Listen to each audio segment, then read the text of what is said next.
नमस्कार दोस्तों, आदर्श technical classes Dausa में आपका हार्दिक स्वागत है। कैसे हो दोस्तों? आशा करता हूँ आप सभी ठीक होंगे, सभी मस्त होंगे। सभी को राम राम दोस्तों यहाँ पर जो आपका बूस्टर रिवीजन चल रहा है, मैं बात करूंगा दोस्तों यहाँ पर कि जो आपका बूस्टर रिवीजन बैच चल रहा है, इसके अंदर दो चैप्टर होंगे आज। तार केबल वायरिंग, यानी कि तीन टॉपिक तो यहाँ हो गए। एक तार हो जाएगा, एक केबल और एक वायरिंग, जो कि वायरिंग बहुत अच्छे से आपके सिलेबस में दिया गया है। दूसरा यहाँ पे एसी और डीसी वाइंडिंग। दोस्तों वाइंडिंग अलग है और वायरिंग अलग है, दोनों चैप्टर अलग अलग है।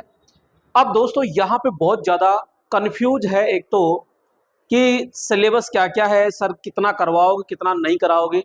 आइए थोड़ा सा मैं आपको लेके चलता हूं दोस्तों। यहाँ पे थोड़ा सा विशेष ध्यान से समझिएगा कि मैं क्या बताना चाह रहा हूं।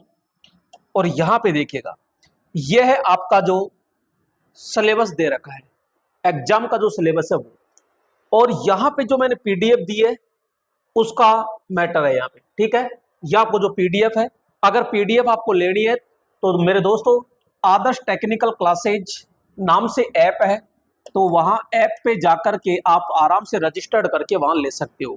वहां अगर कोई दिक्कत आती है तो ये मेरे व्हाट्सएप नंबर है, आप इस पे संपर्क कर सकते हो। वहां अगर डाउनलोड नहीं होती है और कुछ नहीं होती है तो आप इस पे संपर्क कर सकते हो 78 78 40 82 64 पर। अब देखिएगा ध्यान से दोस्तों, यहां पर सबसे पहले दे रखा है पहला कि एसी मशीन वाइंडिंग। तो यहां पे जो मैं आज का चैप्टर चला रहा हूं वो वाइंडिंग ही चला रहा हूं। दूसरा मेरे दोस्तों इसी के अंदर दे रखा है, एक और है वाइंडिंग। कहां गया? चलो अभी आ जाएगा। तो वाइंडिंग चैप्टर कहां पे है, तो मैं बात करूंगा यहां पे वाइंडिंग। और वाइंडिंग दोस्तों 17 नंबर, यहां पे इस 17 नंबर को आप ये देख लीजिए, यह है 17 नंबर। ठीक है, तो 17 नंबर एक चैप्टर हो गया आपका।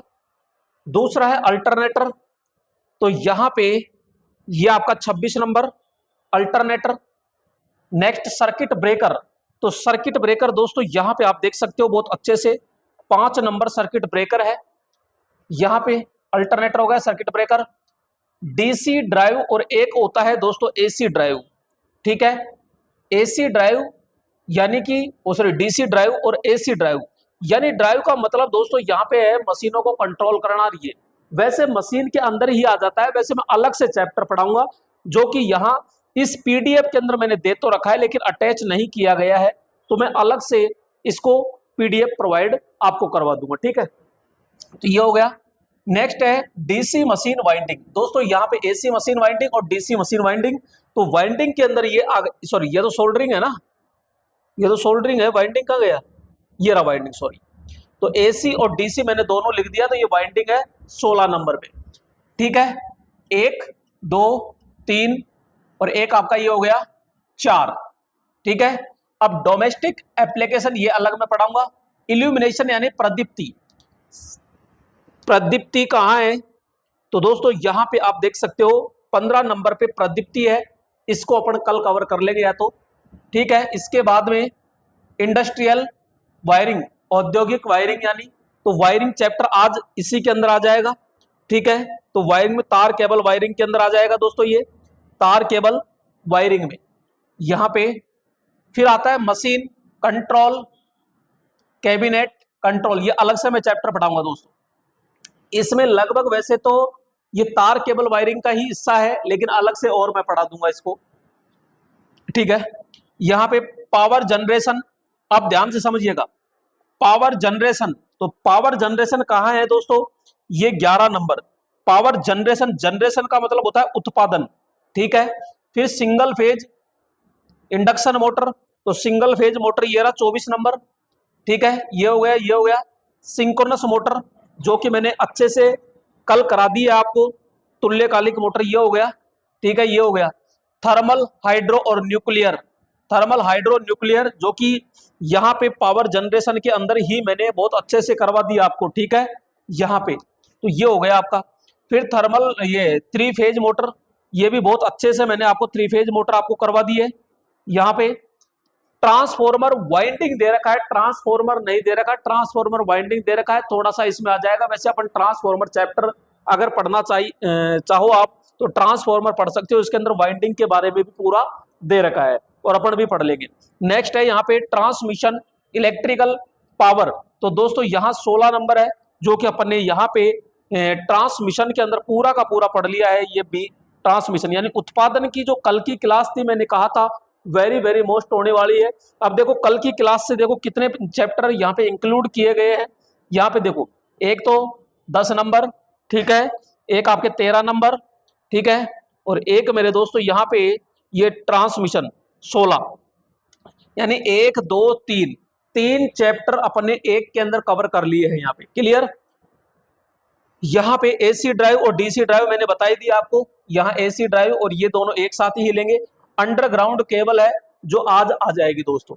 आज क्या क्या आने वाला है, आज यहाँ पे एक चैप्टर ये आ जाएगा दोस्तों, एक ये 2, ठीक है, एक 3, ठीक है, और एक ये भी आ जाएगा 4, और दोस्तों एक ये 5, यानी 5 चैप्टर आज कंप्लीट हो जाएंगे दोस्तों आपके।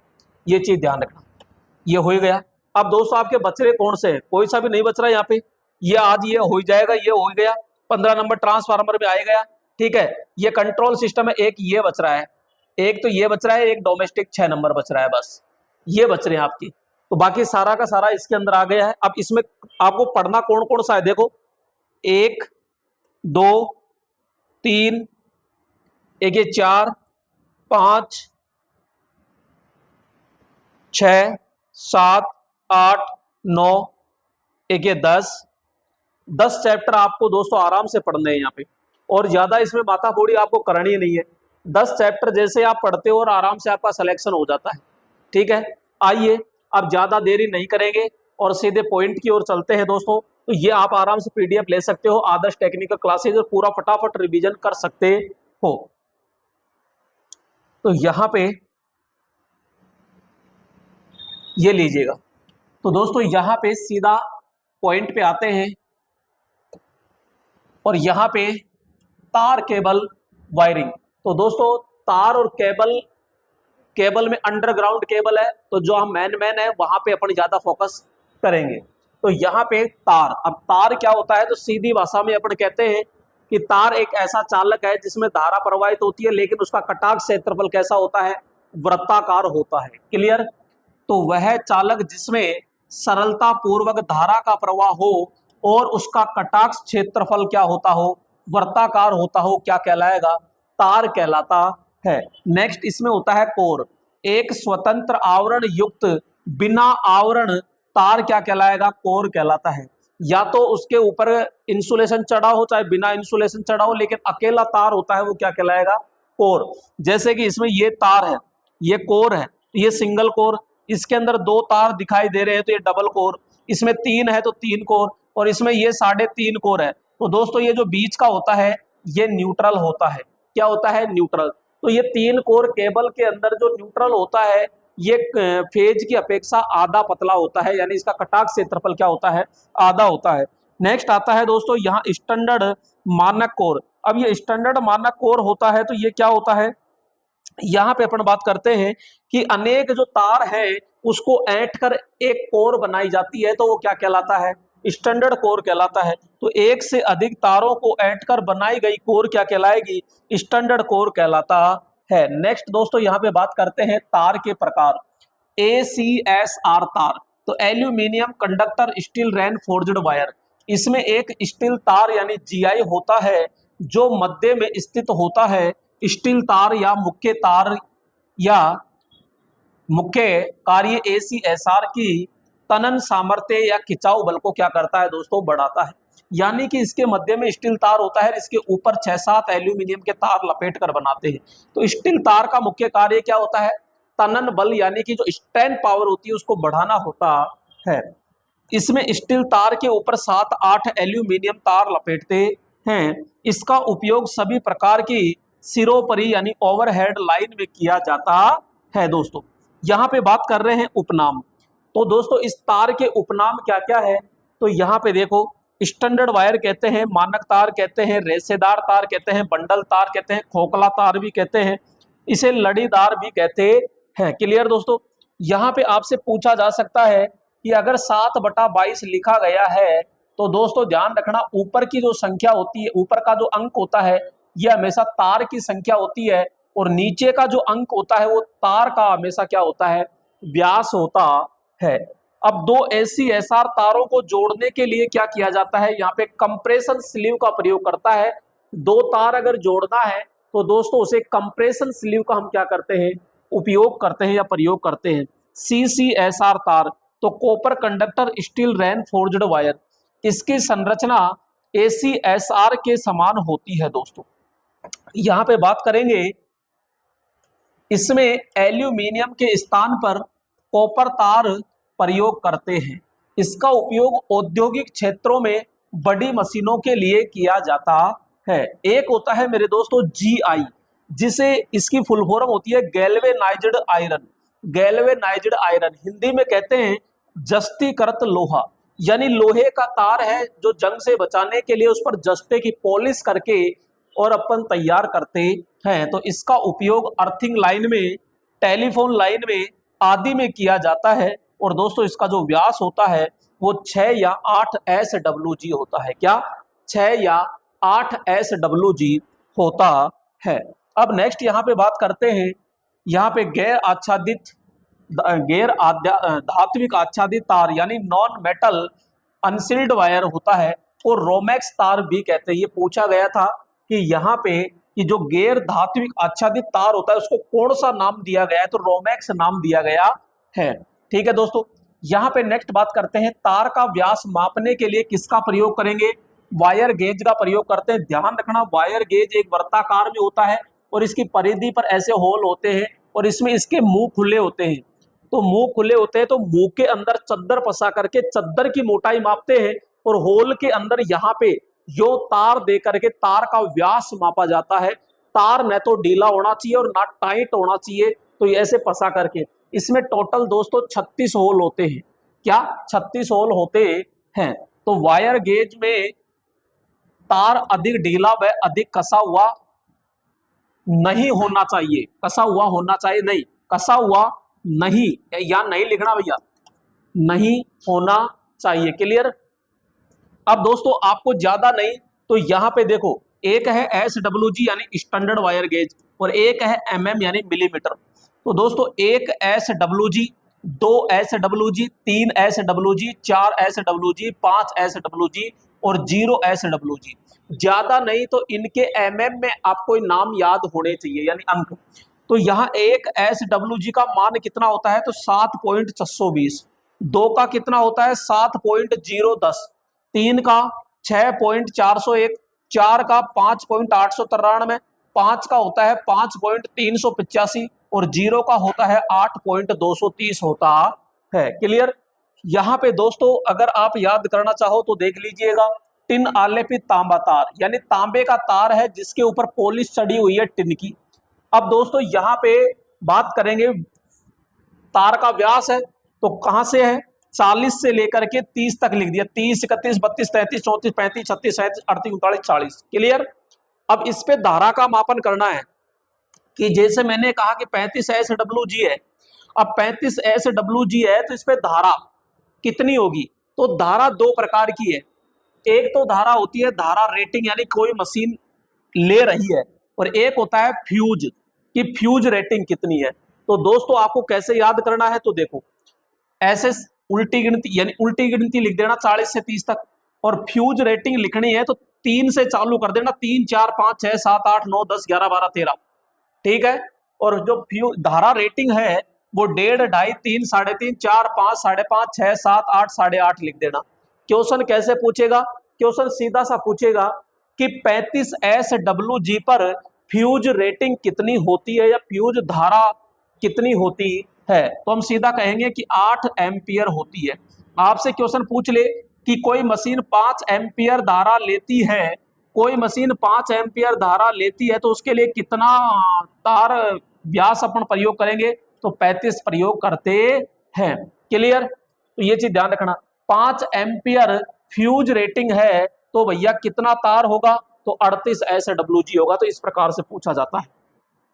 तार दोस्तों कंप्लीट है, बस इतना ही है तार में। अब आता है केबल।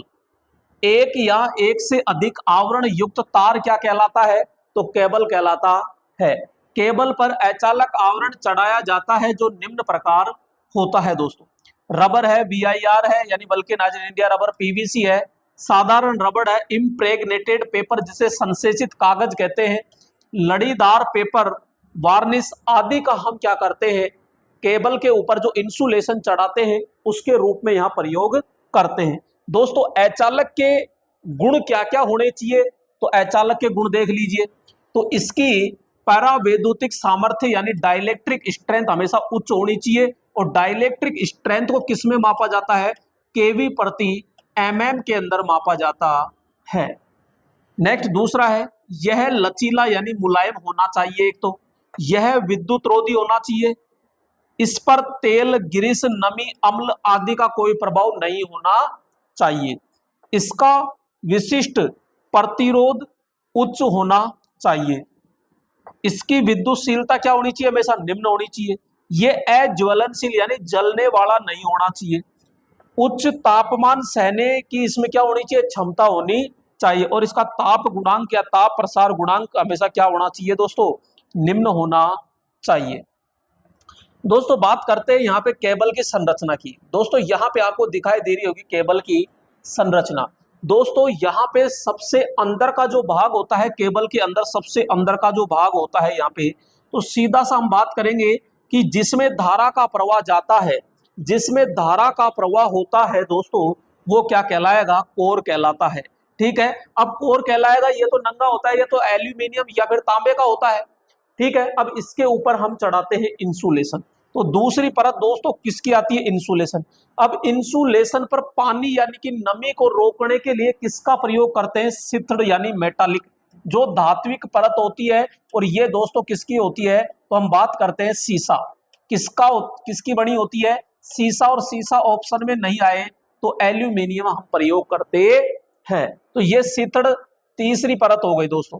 अब इस शीशे की सुरक्षा करने के लिए यहां बेंडिंग यानी कि एक जूट की परत चढ़ाई जाती है, तो ये इसकी सुरक्षा करती है। ठीक है, अब पूरी केबल की सुरक्षा के लिए यांत्रिक चोट कह दीजिए, यांत्रिक दबाव कह दीजिए, उसकी सुरक्षा के लिए यहाँ पे स्टील के तारों की एक परत लगाई जाती है। जैसे कोई कुल्हाड़ी से चोट कर रहा है तो हमारी आगे की कोई परत पे कोई नुकसान नहीं होना चाहिए। तो ये बहुत मजबूत लेयर होती है और इसको हम कहते हैं आर्म रिंग।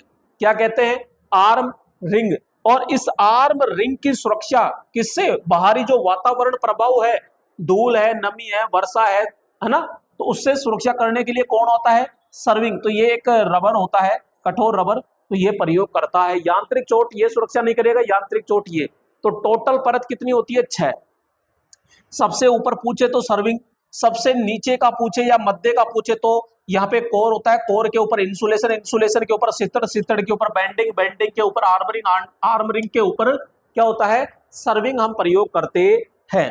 दोस्तों याद रख लेना, साब सिक यानी कि S for serving, A for armouring, B for bending, S for सितड़ और C फॉर इंसुलेशन, और यहाँ लास्ट में C आता है तो वो होता है आपका कोर यानी चालक। अब ये चीज तो मैंने बताई दी आपको। कोर क्या है, तो केबल का वह भाग जिसमें धारा का प्रवाह सरलता से होता है। इंसुलेशन ये तांबे और एल्यूमिनियम का बना होता है नीगा, ठीक है, और केबल का मध्य का भाग होता है। अब इंसुलेशन क्या है, तो कोर के ऊपर इंसुलेशन की परत चढ़ाते हैं। अब यहाँ कौन होता है, कैम्ब्रिक कागज वार्निश युक्त परत अपन प्रयोग करते हैं, इम्प्रेग्नेटेड पेपर की, है ना। नेक्स्ट बात करते हैं धात्विक परत जिसे मेटालिक सितड़।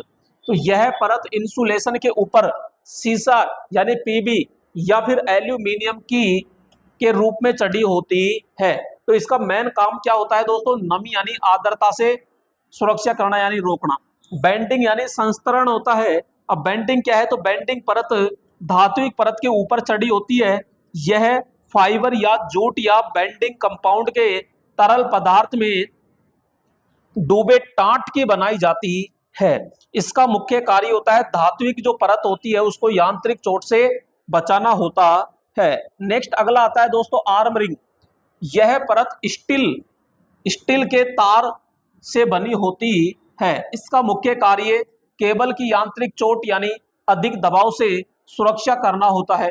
यह परत सर्विंग से नीचे तथा बेंडिंग के ऊपर स्थापित करते हैं। अगला आता है सर्विंग। यह परत केबल के सबसे ऊपरी स्थापित होती है। इसका मुख्य कार्य क्या है? तो बाहरी वातावरण प्रभाव से क्या करना? आर्म रिंग की सुरक्षा करना होता है। और यह रबर या फाइबर पदार्थ से क्या होती है दोस्तों? बनी होती है। नेक्स्ट बात करते हैं यहाँ पे, अगर कोई घरेलू वायरिंग है तो केबल पर क्या लिखा है? जैसे 12 लिखा है 2GNM होता है, तो इसका अर्थ क्या है? तो 12 का मतलब तो होता है क्या? केबल का आकार होता है। 2 का मतलब क्या है? यहाँ तारों की संख्या है। G का मतलब ग्राउंडिंग है। और NM का मतलब होता है नॉन मेटल। क्या होता है? नॉन मेटल यानी गैर धात्विक होता है। क्लियर? यहाँ पे दोस्तों केबल की रेटिंग यानी कि क्षमता तो किस किस पर निर्भर करती है? तो हम कहते हैं एम्पियर यानी धारा में होती है, जो निम्न पर निर्भर करती है। एक तो चालक का प्रकार, ठीक है। इंसुलेशन का प्रकार, इंसुलेशन कैसा है? पतला है कि मोटा है।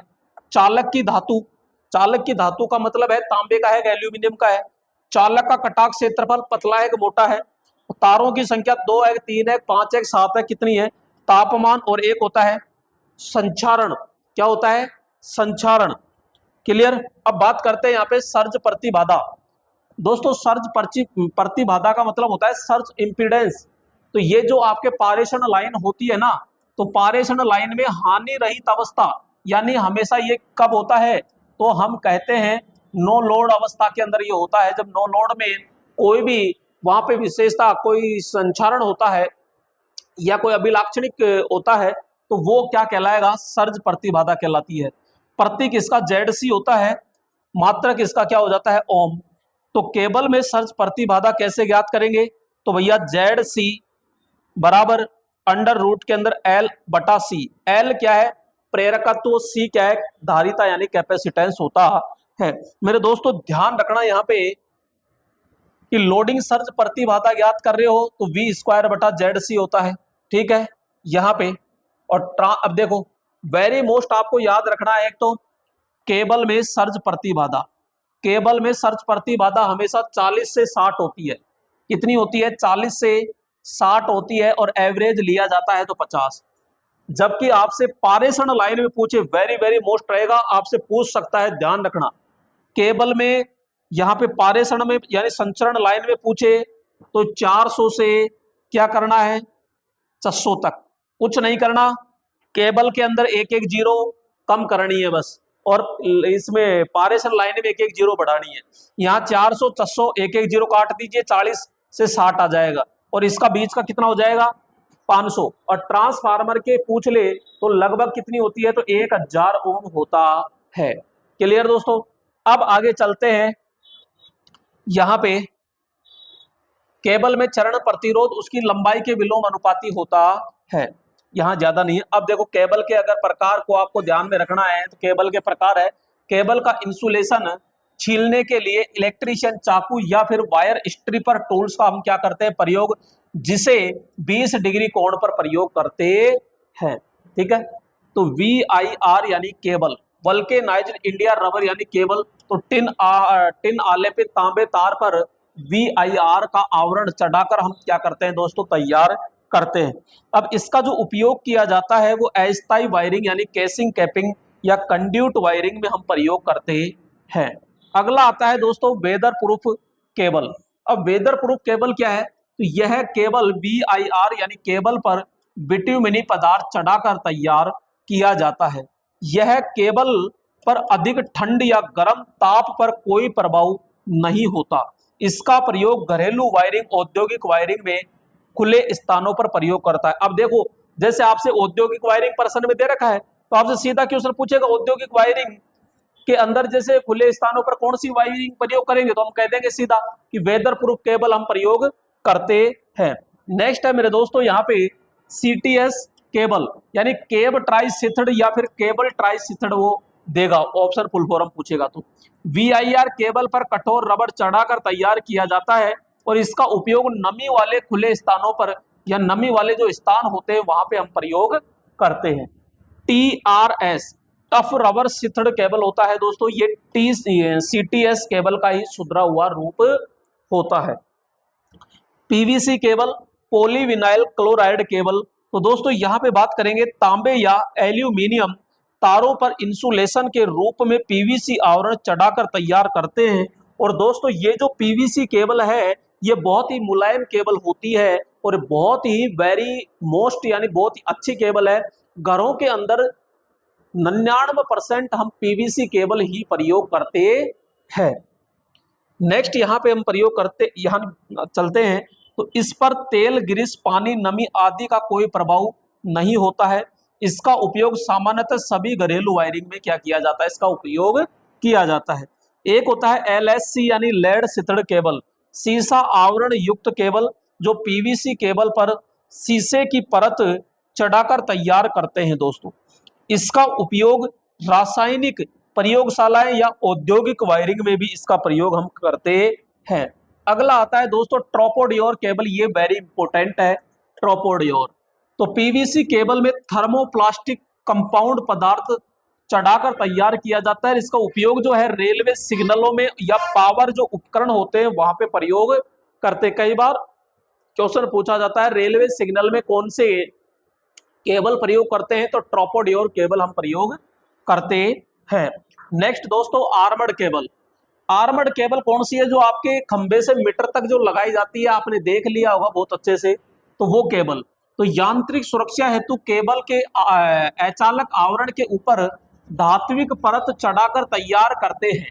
ठीक है, इसका उपयोग ऊर्जा मीटर की सर्विस लाइन में किया जाता है, जो खंबे से और जो आपके मीटर लगाया जाता है रीडिंग लेने के लिए, जो लाइनमैन आता है, तो उस मीटर तक जो केबल होती है मोटी वाली, वही आपकी क्या कहलाती है, आर्मर्ड केबल कहलाती है।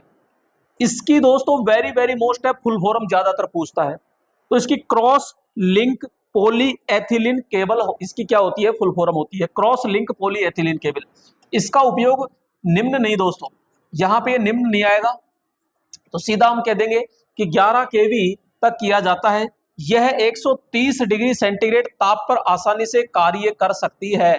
ठीक है, नेक्स्ट दोस्तों PILC केबल, तो paper insulated lead cover cable. तो ये दोस्तों 250 वोल्टेज तक प्रयोग होती है निम्न में, और मध्यम में ये 650 वोल्टेज तक प्रयोग होती है।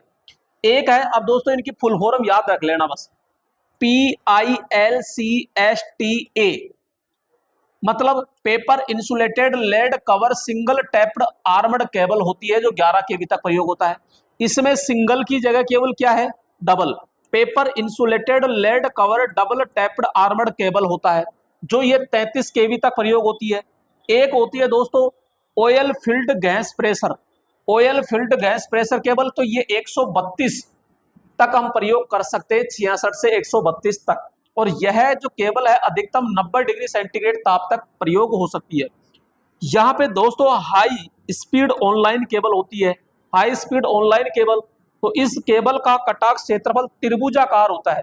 क्वेश्चन सीधा पूछ ले कि त्रिभुजाकार कटाक्ष क्षेत्रफल कौन सी केबल का होता है, तो हाई स्पीड ऑनलाइन केबल का होता है। इसका वजन तथा ऊष्मीय प्रतिरोध कम होता है। इस केबल पर इम्प्रेग्नेटेड पेपर हम प्रयोग करते हैं और विशेष प्रकार की मशीनों में उपयोग किया जाता है। क्लियर। यहां पे दोस्तों बात करते हैं STP केबल यानी शिल्डेड ट्विस्टेड पेयर केबल। इसका उपयोग अंतरिक्ष अनुसंधान, अधिक ठंडे या अधिक गर्म स्थानों पर किया जाता है। UTP केबल यानी अनशिल्डेड ट्विस्टेड पेयर केबल। इस केबल का उपयोग CCTV, voice data, video controller, local area network में किया जाता है, और इस केबल का ग्राउंड नहीं किया जाता, यानी इस केबल को कभी भी ग्राउंड नहीं किया जाता है। अगला आता है OFC यानी ऑप्टिकल फाइबर केबल। तो दोस्तों जहां पे आप वाईफाई लगवाते हो, तो वाईफाई की जो तार आती है वो तार क्या है, एक ऑप्टिकल फाइबर होता है। इस केबल का उपयोग नेटवर्किंग एरिया है, टेलीफोन लाइन है, डिश केबल है, दूर संचार आदि में किया जाता है। और इसमें जो केबल है तार के रूप में तार नहीं होता है, एक क्या होता है, फाइबर तंतु हम प्रयोग करते हैं। अब दोस्तों यहाँ पे बात करते हैं ट्रांसमिशन लाइन यानी पारेषण लाइन में प्रयुक्त केबल। तो 3 फेज भूमिगत केबल कौन कौन सी होती है? एक होती है मेरे दोस्तों बेल्टेड केबल, एक होती है स्क्रीन केबल जिसे हम शिल्डेड केबल कहते हैं, और एक होती है दाब प्रेशर केबल। बेल्टेड केबल होती है ओनली फॉर 11 केवी तक। ये स्क्रीन केबल होती है जो आपकी 22 केवी से 66 केवी तक हम प्रयोग कर सकते हैं, और दाब प्रेशर होती है 66 केवी से ऊपर यानी 132 तक हम प्रयोग कर सकते हैं। मजबूरी में 200, इमरजेंसी में केवल अपन 220 तक हम प्रयोग कर सकते हैं। सामान्यतः 132 तक हम क्या करते हैं? प्रयोग करते हैं। दोस्तों यहाँ पे बात करेंगे क्षमता के अनुसार, अगर पूछ ले वोल्टेज क्षमता के अनुसार, एक होती है लो टेंशन केबल, एक होती है हाई टेंशन केबल, एक होती है सुपर टेंशन केबल, एक होती है एक्स्ट्रा हाई टेंशन केबल, और एक होती है extra super high tension cable. तो यहाँ पे लो टेंशन जो होती है वो तो 1 केवी तक होती है, हाई टेंशन होती है वो 11 केवी तक होती है, ठीक है। यहाँ सुपर टेंशन होती है जो 11 केवी से 33 केवी तक होती है, ठीक है। और यहाँ एक्स्ट्रा हाई टेंशन होती है वो 66 केवी से, सॉरी 33 केवी से 66, और एक्स्ट्रा हाई टेंशन जो होती है, एक्स्ट्रा सुपर टेंशन जो होती है वो 66 केवी से 132 केवी तक होती है। यानी निम्न तनाव, उच्च तनाव, श्रेष्ठ तनाव, अति उच्च तनाव और अति श्रेष्ठ तनाव होता है। अब दोस्तों यहाँ पे केबल को गाड़ने की यानी अंडरग्राउंड केबल, और ये पॉइंट आपके दे रखा है सिलेबस के अंदर, तो ये सिलेबस के अंदर दे रखा है तो ध्यान से इसको समझना है। केबल को गाड़ने की विधियां कौन कौन सी है? तो पहली है दोस्तों सीधा बिछाना, इसको हम डायरेक्ट लेइंग भी कहते हैं, डायरेक्ट मेथड भी कहते हैं, ठीक है। अब इसमें करना क्या क्या है वो चीज आप पहले ध्यान से समझ लीजिए। सबसे पहले यहाँ पे दोस्तों इस प्रकार से एक नाली बनाते हैं, नाली के अंदर ध्यान रखो चौड़ाई कितनी होती है? तो 0.5 मीटर होती है। अब मेरे दोस्तों अगर लो वोल्टेज है तो इसकी जो गहराई होती है वो 0.75 होगी, हाई वोल्टेज है तो 0.90 होगी, और एक्स्ट्रा यानी लगभग 11 केवी है तो 11 केवी के लिए 1 मीटर की गहराई खोदते हैं। अब यहाँ पे करते क्या है कि देखो ध्यान से मेरे दोस्तों, यहाँ सबसे पहले हम क्या करते हैं, लगभग 5 सेंटीमीटर, यहाँ 5, ये 5 लिख लेना यहाँ पे है ना, तो लगभग 5 सेंटीमीटर बालू रेत के बाद में ये केबल बिछाते हैं, और इसके बाद में दोस्तों लगभग 15 सेंटीमीटर यहाँ पे बालू रेत फिर डालते हैं, फिर यहाँ पे एक ईंट की परत या पत्थर की परत लगाते हैं, और शेष खाई को यहाँ किससे भर देते हैं? मिट्टी से भर देते हैं। तो देखो ध्यान से, इसमें 0.5 मीटर चौड़ी और 1 मीटर गहरी खाई खोदते हैं, इसमें 5 सेंटीमीटर बालू रेत डालकर केबल बिछाते हैं, और केबल के ऊपर 15 सेंटीमीटर रेत डालकर एक ईंट की परत बिछाते हैं, तथा शेष खाई को अपन मिट्टी से भर दिया जाता है। दोस्तों लाभ और हानि क्या है? तो देखो ध्यान से, यह सबसे सरल व सीधी विधि है, यह सस्ती भी है, सीधा खोदा खट्ट गाड़ दिया, कोई दिक्कत ही नहीं है। यह विधि बाहरी प्रभावों से मुक्त होती है, इसको बिछाने में कम समय लगता है, बिल्कुल सही बात है। इसमें केबल के ताप को सही तरीके से निष्क्रिय कर दिया जाता है। और हानि क्या है? तो अधिक भीड़ भाड़ वाले इलाकों में प्रयोग नहीं करते हैं, फॉल्ट का पता लगाना बहुत मुश्किल है, रासायनिक क्रिया से केबल खराब हो जाती है, और इसमें जोड़ बनाना भी दोस्तों क्या होता है? कठिन होता है। तो ये एक विधि अपनी क्या हो चुकी है दोस्तों?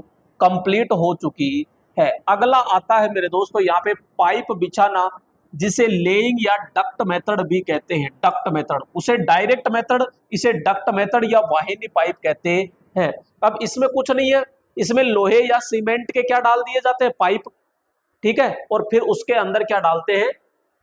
केबल।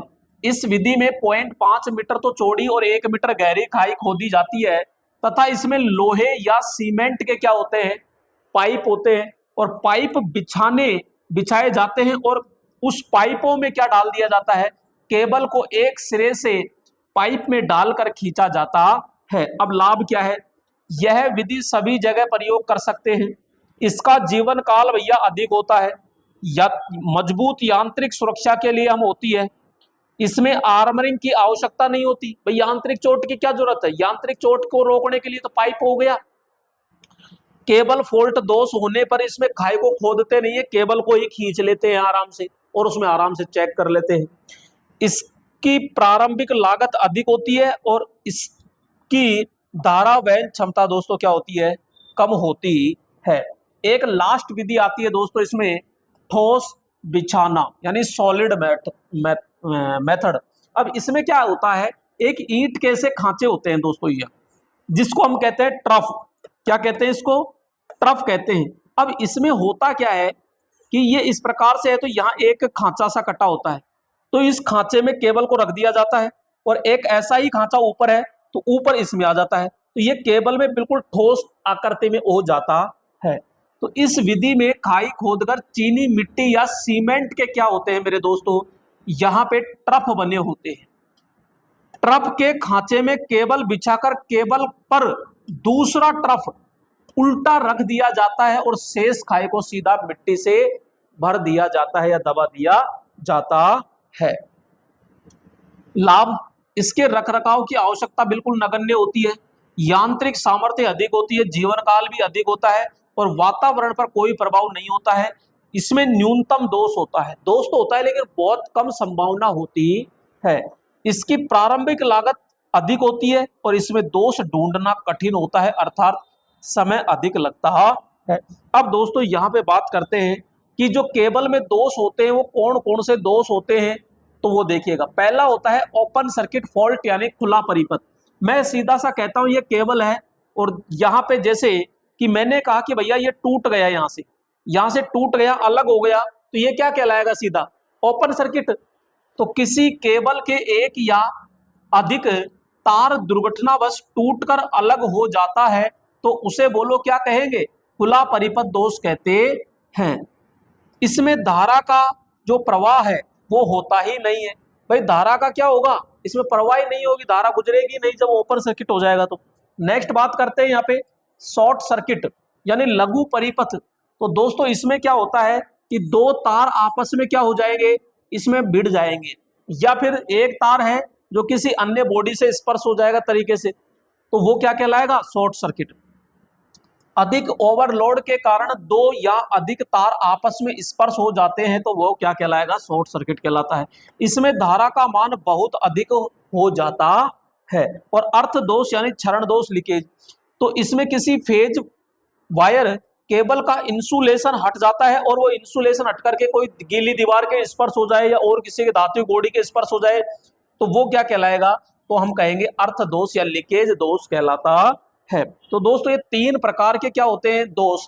अब इस दोष को क्या करना है, चेक करना है। तो चेक करने के यानी परीक्षण विधियां, तो दोस्तों टेस्ट करो। पहली विधि आती है बलावियर परीक्षण विधि। तो दोस्तों बलावियर परीक्षण, नाम याद रखना है बलावियर, इसका उपयोग केवल सिंगल केबल फॉल्ट के लिए किया जाता है, सिंगल केबल फॉल्ट में। इसमें प्रतिरोध मान के द्वारा दोष का पता लगाते हैं, क्लियर। यहाँ पे दूसरा है मेरे दोस्तों लूप परीक्षण विधि। कौन सी विधि, लूप परीक्षण विधि, और ये निम्न प्रकार होती है। तो दोस्तों पहली आती है इसमें मर्रे या फिर मुर्रे कह दीजिए।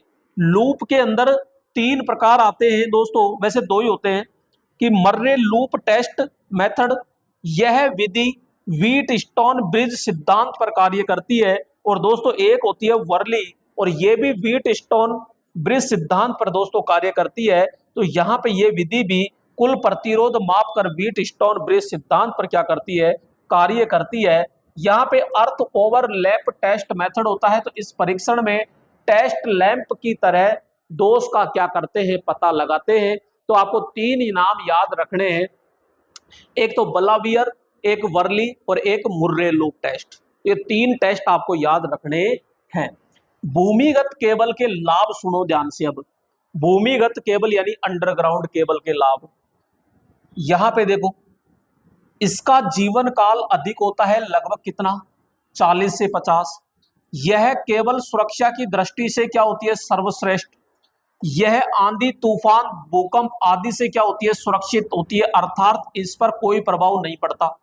इनमें दोष की संभावना न्यूनतम होती है। इस पर वातावरण प्रभाव का कोई प्रभाव नहीं होता है। अब हानियां सुनो, तो हानि भी है। तो यहां पे सीधा कहते हैं इसमें दोष ढूंढना क्या होता है, कठिन होता है। दोष को ठीक करना जटिल कार्य होता है, बिल्कुल सही बात है। अंदर तो इनका उपयोग उच्च वोल्टेज पर नहीं किया जाता है और यह महंगी होती है। इसमें जोड़ बनाना भी मेरे दोस्तों क्या होता है, बहुत कठिन कार्य होता है। तो दोस्तों ये थी अंडरग्राउंड केबल। अंडरग्राउंड केबल के अंदर फॉल्ट कितने प्रकार के होते हैं, कैसे जोड़ते हैं, बिछाने की क्या विधियां होती है और लाभ और हानि, ये अच्छे से आपको देखना है। तो इसमें ज्यादा नहीं है, आराम से पढ़ोगे तो जल्दी आपका रिवीजन आराम से हो जाएगा मेरे दोस्त। एक होता है लग, जिसे कर्णक या केबल सूज या हम थिम्बल कहते हैं। जो केबल होती है और जैसे ये कोई भी उपकरण है, तो इस केबल के सिरे को इस उपकरण से जोड़ने के लिए जिस युक्ति का प्रयोग करते हैं उसे हम क्या कहते हैं, लग कहते हैं। तो केबल के प्रारंभिक या अंतिम सिरे को किसी विद्युत उपकरण को जोड़ने के लिए प्रयोग की गई युक्ति क्या कहलाती है, लग कहलाती है।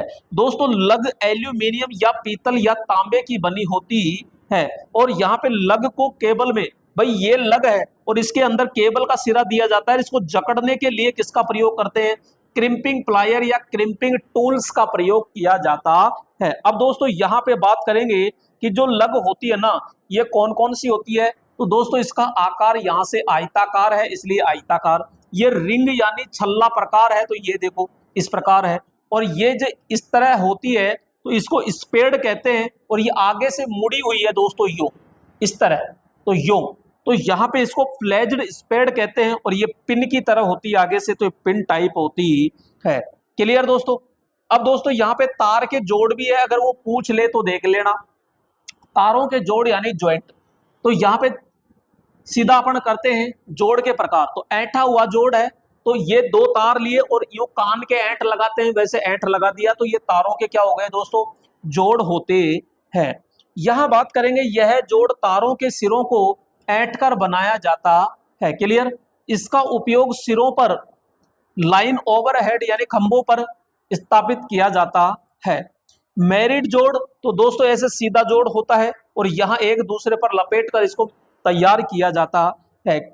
उपयोग कहाँ है, तो इसमें तारों के सिरों पर एक या दो ऐंठ लगाकर विपरीत दिशा में क्या कर दिया जाता है, इनके सिरों को मोड़ देते हैं। इसका उपयोग सीधी लाइनों में, तो दोस्तों सीधी लाइनों में किसका प्रयोग करेंगे, मैरिड जोड़ का हम प्रयोग करते हैं।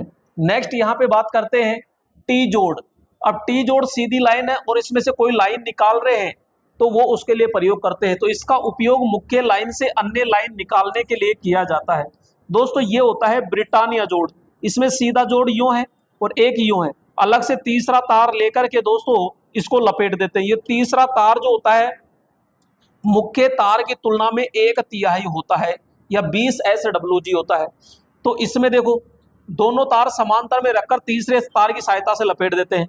तीसरे तार की जो मोटाई होती है वो 1/3 या फिर 20 SWG होता है। और लास्ट में जो तार होते हैं इसको कितने डिग्री पर मोड़ देते हैं, तो हम कहेंगे 20 डिग्री पर मोड़ देते हैं। इसका उपयोग लाइन के मध्य में या तारों की लंबाई बढ़ाने के लिए किया जाता है।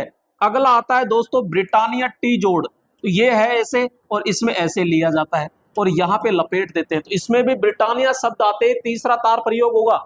इसका उपयोग सिरों पर बड़ी लाइन के मध्य से छोटी लाइन निकालने के लिए अपन क्या करते हैं, प्रयोग करते हैं। दोस्तों यहाँ पे आता है वेस्टर्न यूनियन या पश्चिमी संघ जोड़। तो दोस्तों यहाँ पे बात करेंगे, हाँ जी, तो यहाँ पे ये क्या हुआ अचानक,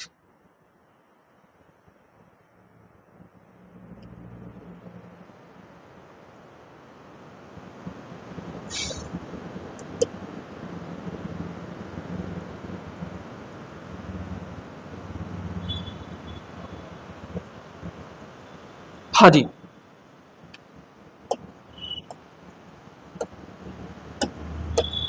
अब देखो दोस्तों यहाँ पे तो पश्चिमी संघ गांठ ये हो गया और इसमें एक लाइन ध्यान रखना है, इसका उपयोग सिरोपरि वितरण या पारेषण यानी ट्रांसमिशन लाइन में किया जाता है और ये वेरी मोस्ट है।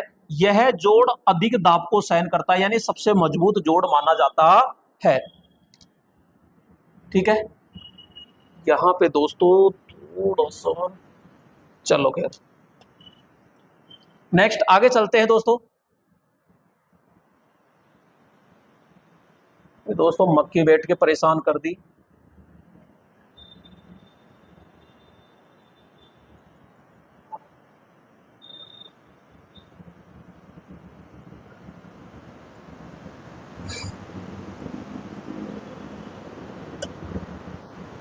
चलो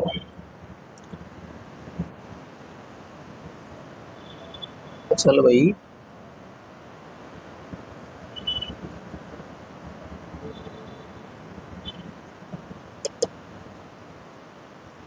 अपन गया, अपन दोबारा खोल लेंगे।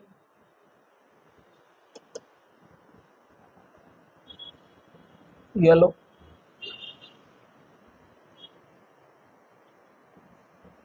अरे तेरी,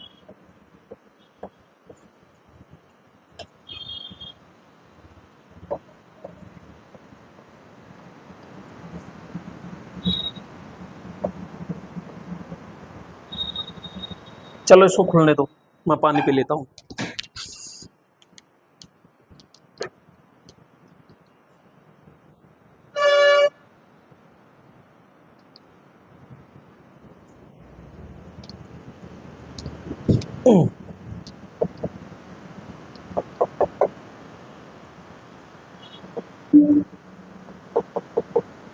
ये क्या हुआ भाई?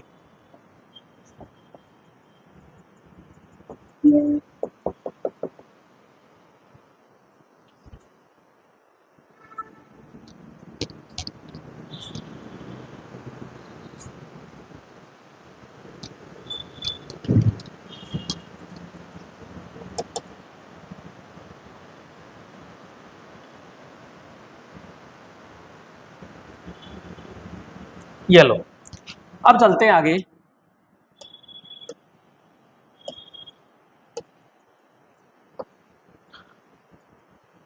अगला जैसे टैप जोड़ होता है तो इसमें कोई दिक्कत नहीं है, एक स्कार्फ जोड़ होता है। और जोड़ जो होते हैं यहाँ पे 35 नियम 35 के अनुसार होते हैं। अब दोस्तों अपन बात कर लेते हैं वायरिंग सीधा, ठीक है। वायरिंग तो किसी भवन में विद्युत शक्ति उपयोग करने की सुविधा उपलब्ध करना, पंखे तक विद्युत पहुंचानी है, ट्यूबलाइट तक विद्युत पहुंचानी है, तो ये पूरा जो जाल होता है यही क्या कहलाएगा? वायरिंग कहलाता है।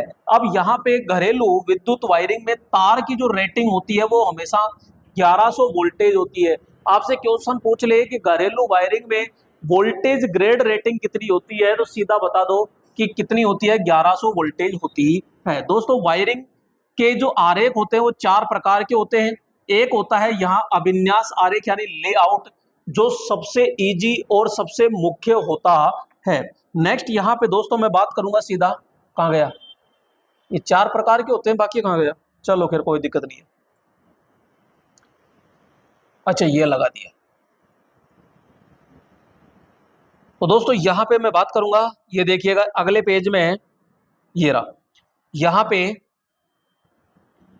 तो अधिष्ठापन आरेख यानी इंस्टॉलेशन डायग्राम होता है एक परिपथ आरेख यानी सर्किट डायग्राम होता है, और एक तार आरेख होता है। तो ये आरेख इतने इंपॉर्टेंट नहीं है यहाँ पे, मेन चीज, अरे भाई हाँ, दूसरी चीज यहाँ पे बात करेंगे दोस्तों, यहाँ ये जो पेज है ये इंपॉर्टेंट है, और इंपॉर्टेंट क्या है तो आइए देखते हैं। इसमें इसमें सीधा सीधा सा है, एक तो ध्यान रखना,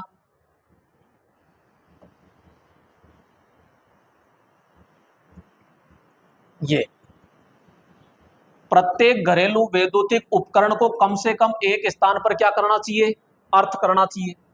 बड़ी मशीनों को, जैसे ट्रांसफॉर्मर है, वेल्डिंग मशीन है, एक्सरे मशीन, इनको कम से कम 2 स्थानों पे अर्थ अवश्य करना चाहिए। घरेलू वायरिंग में तांबे के तार की जो शुद्धता होती है वो 99.90% होती है। कितनी? 99.90% शुद्धता होती है। दोस्तों इसमें ध्यान रखना, एक तो यहाँ पे एक होता है सामान्य उप परिपथ, और सामान्य उप परिपथ में लाइट पंखा आदि आते हैं। इसमें लोड पूछ ले तो 800 वाट होता है अधिकतम, और इसमें उपभोग बिंदु की अधिकतम जो संख्या होती है वो 10 होती है। नेक्स्ट बात करते हैं यहाँ पे पावर उप परिपथ, कौन से? पावर उप परिपथ। और पावर उप परिपथ में कौन आएगा? प्रेस है, हीटर है, फ्रिज है, कूलर है, गीजर है, ये सब क्या है? पावर उपकरण। और पावर उपकरण का जो अधिकतम जो लोड होता है वो कितना होगा? यहाँ पे हम कहेंगे 3000 वाट होता है। और इसमें उपभोग बिंदु की जो अधिकतम संख्या होगी कितनी होगी? 2 होती है। क्लियर? नेक्स्ट बात करते हैं दोस्तों यहाँ पे 48 के अनुसार एसी परिपथों में लीकेज करंट यानी क्षरण धारा का मान जो होता है वो कुल धारा के 1/5000वें भाग होता है तथा डीसी में 1/2000वां भाग होता है। कुछ नहीं कहता है तो आपको तो ये ठोकना है 1/5000वां भाग। ठीक है। ऊर्जा मीटर की धरातल से ऊंचाई कितनी होनी चाहिए हमेशा? तो 1.3 मीटर होती है। कौन सा ऊर्जा मीटर? जो रीडिंग लेने आता है वो। मैन बोर्ड जो एमसीबी बोर्ड होता है वो धरातल से 2 मीटर ऊंचाई पर होना चाहिए।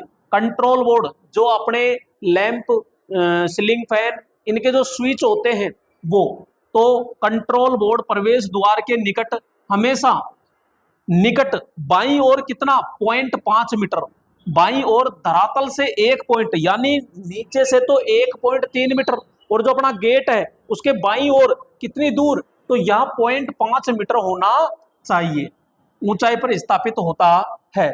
सभी प्रकार की लाइट धरातल से कितनी ऊंचाई पर होनी चाहिए?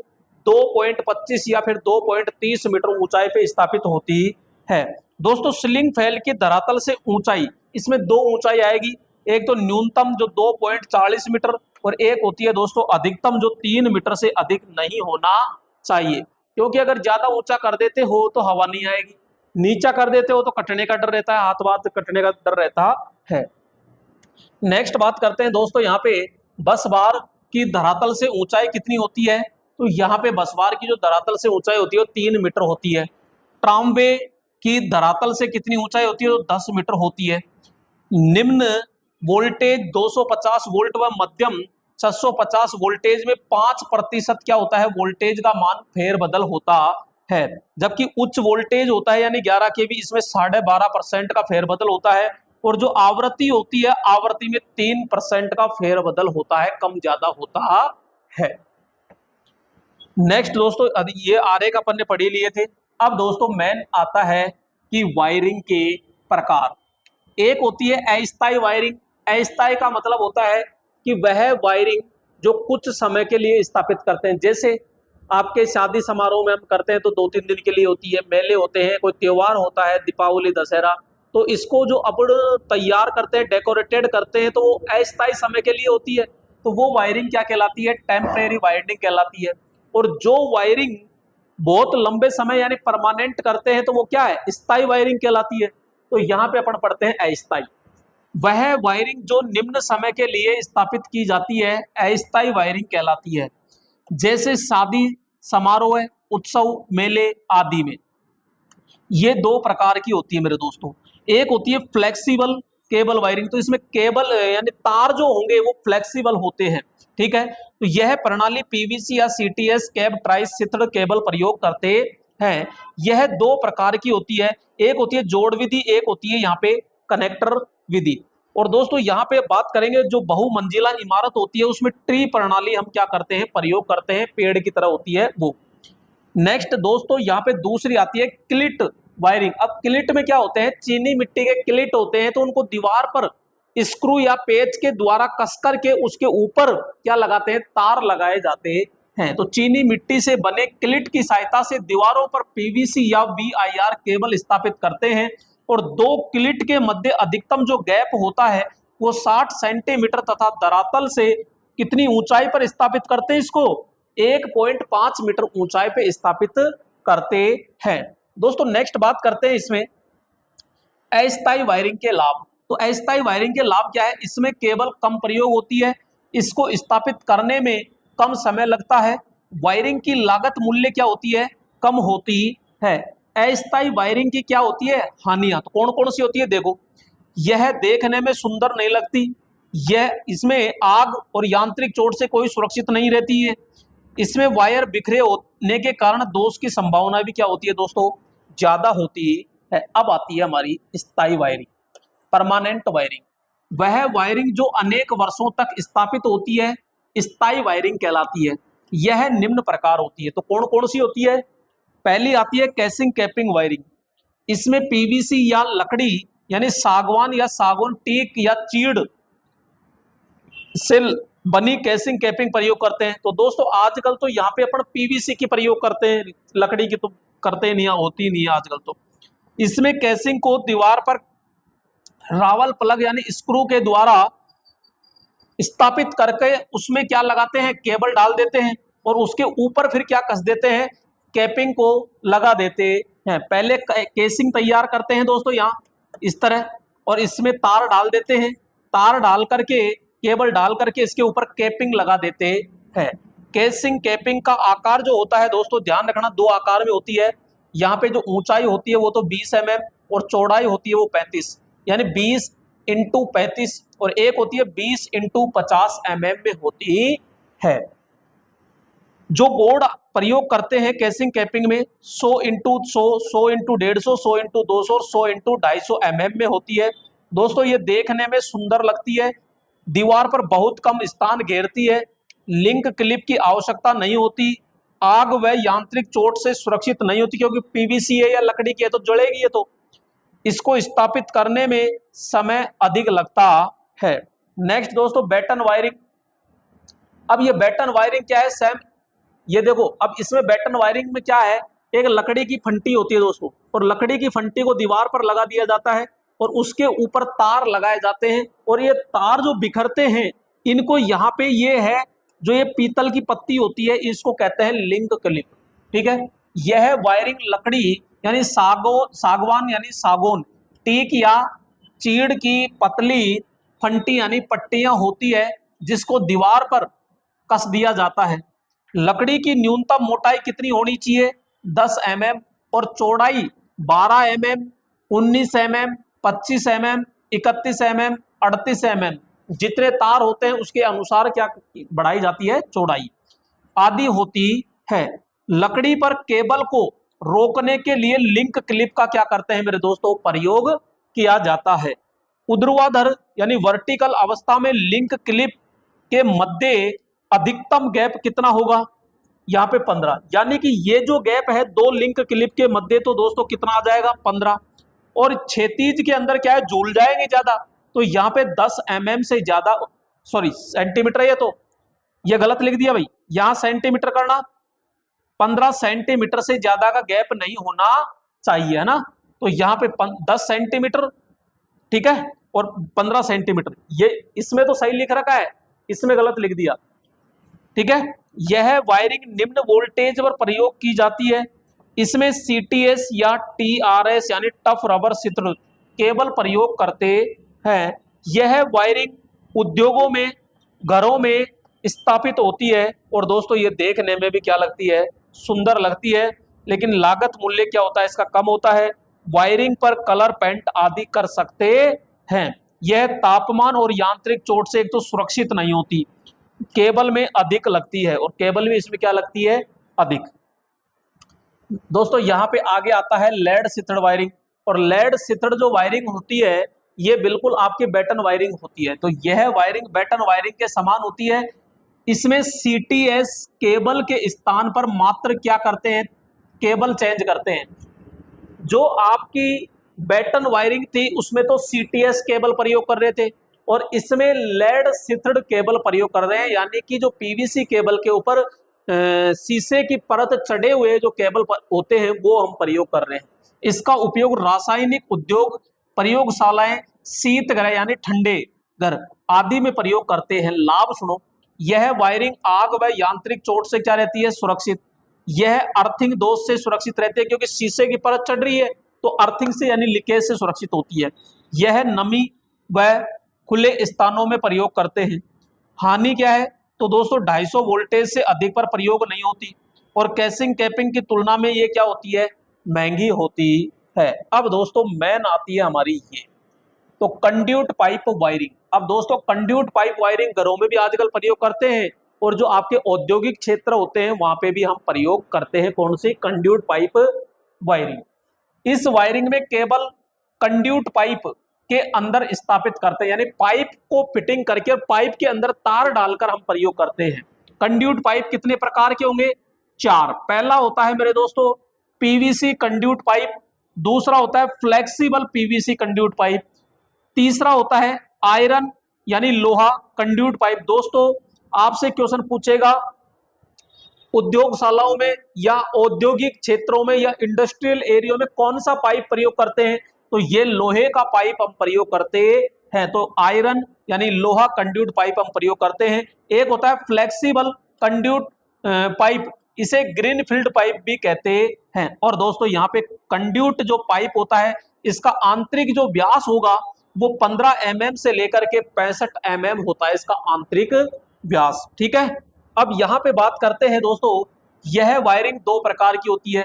एक तो दोस्तों दीवार की सतह के ऊपर हो जाती है और एक दीवार के अंदर होती है। ठीक है, तो सतही वायरिंग, यह वायरिंग भवनों के प्लास्टर के ऊपर पाइपों द्वारा स्थापित की जाती है। तो दीवारों पर पाइप को रोकने के लिए किसका प्रयोग करते हैं? सैडल्स का प्रयोग करते हैं। दो सैडल्स के मध्य अधिकतम दूरी कितनी?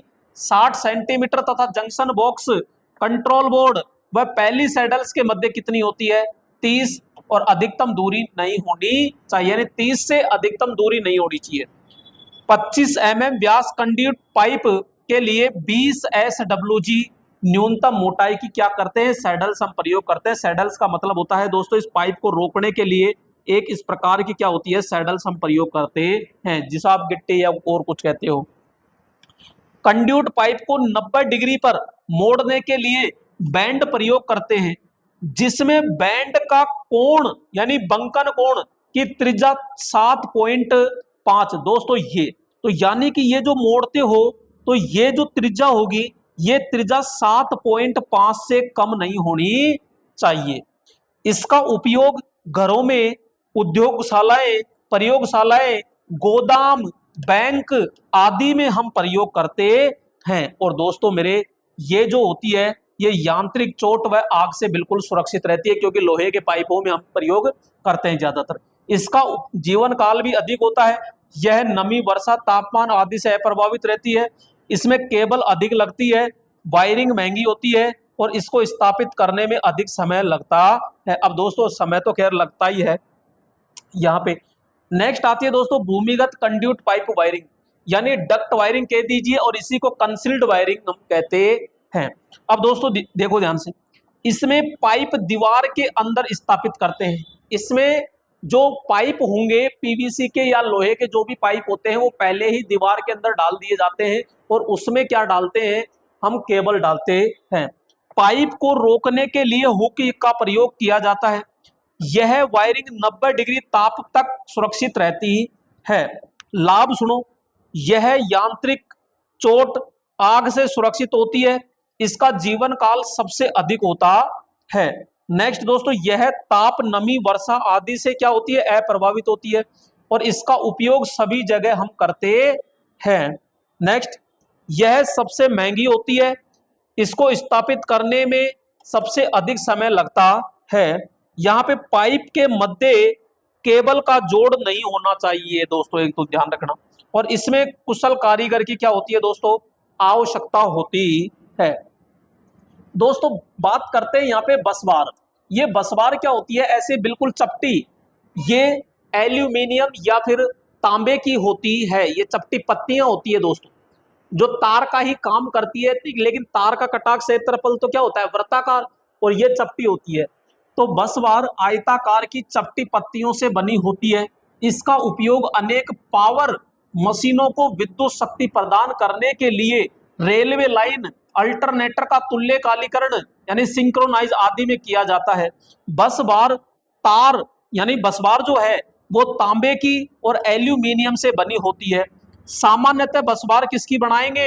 एल्यूमिनियम की दोस्तों बनी होती है। नेक्स्ट बात करेंगे यहाँ पे कि तांबे की जो बस बार है इसका धारा घनत्व 165 एम्पियर प्रति सेंटीमीटर स्क्वायर होता है, जबकि दोस्तों एल्यूमिनियम बस बार का जो धारा घनत्व होता है वो 148 एम्पियर प्रति सेंटीमीटर स्क्वायर होता है। तो हम ज्यादातर इस एल्यूमिनियम की को ही प्राथमिकता देते हैं क्योंकि ये सस्ती होती है। बस बार की रेटिंग जो होती है वो वोल्टेज फ्रीक्वेंसी में होती है, धारा वोल्टेज फ्रीक्वेंसी में होती है। एक होती है पावर वायरिंग। तो दोस्तों पावर वायरिंग जो होती है ये मोटर, एक्सरे मशीन आदि बड़ी मशीनों को सुगमता पूर्वक विद्युत सप्लाई प्रदान करने के लिए पावर वायरिंग की जाती है। नियंत्रण यानी कंट्रोल वायरिंग, इस वायरिंग का उपयोग एसी है यानी एयर कंडीशनर, हीटिंग उपकरण है आदि में किया जाता है। तो इस वायरिंग में दो कंट्रोल पैनल क्या करते हैं दोस्तों? हम प्रयोग करते हैं। संचार या मनोरंजन वायरिंग, यहां पे दोस्तों जैसे यह वायरिंग संचार उपकरण जैसे TV, radio, telephone, network, fax आदि तथा मनोरंजन उपकरण जैसे ध्वनि, डाटा, सीसीटीवी, वीडियो आदि के लिए हम क्या करते हैं, प्रयोग करते हैं कौन सी, संचार वाली। ठीक है। और यहाँ पे डिस्क केबल में तांबे के तार का व्यास कितना होता है, 14 या 16 SWG एकल कोर में हम प्रयोग करते हैं। घंटी नियंत्रण वायरिंग, तो दोस्तों इसमें सीधा सा हमको लिखना है कि यह वायरिंग होटल, बैंक, धर्मशाला आदि में प्रयोग की जाती है। इसमें एक घंटी को अलग अलग स्विच से प्रचालित किया जाता है और इसमें स्विच की संख्या लैंपों की संख्या की क्या होती है दोस्तों, बराबर होती है। नेक्स्ट बात करते हैं दोस्तों, यहाँ पे चाहे टनल वायरिंग हो या सुरंग वायरिंग हो, तो यह वायरिंग लंबी सुरंग में प्रयोग की जाती है और इसमें सभी टू वे स्विच प्रयोग होते हैं। कौन से स्विच प्रयोग होंगे, तो हम कहेंगे सभी टू वे स्विच होते हैं और सभी टू वे स्विच की संख्या लैंपों की संख्या के दोस्तों क्या होती है, बिल्कुल बराबर होती है। बस इतना ही याद रखना है, अभी कनेक्शन याद नहीं रखना आपको। अगली आती है गलियारा, जिसे कॉरिडोर वायरिंग कहते हैं। इस वायरिंग का उपयोग कॉरिडोर में किया जाता है। इसमें प्रत्येक लैंप को दो जगह से क्या किया जाता है, ऑन ऑफ। इसमें टू वे स्विच की संख्या लैंपों की संख्या से दुगुनी होती है।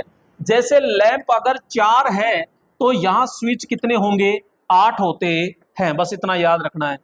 नेक्स्ट बात करते हैं दोस्तों, यहाँ पे चाहे बैंक हो, चाहे हॉस्टल हो, चाहे जेल वायरिंग हो, यह वायरिंग बैंक, हॉस्टल, जेल आदि में प्रकाश व्यवस्था के लिए की जाती है।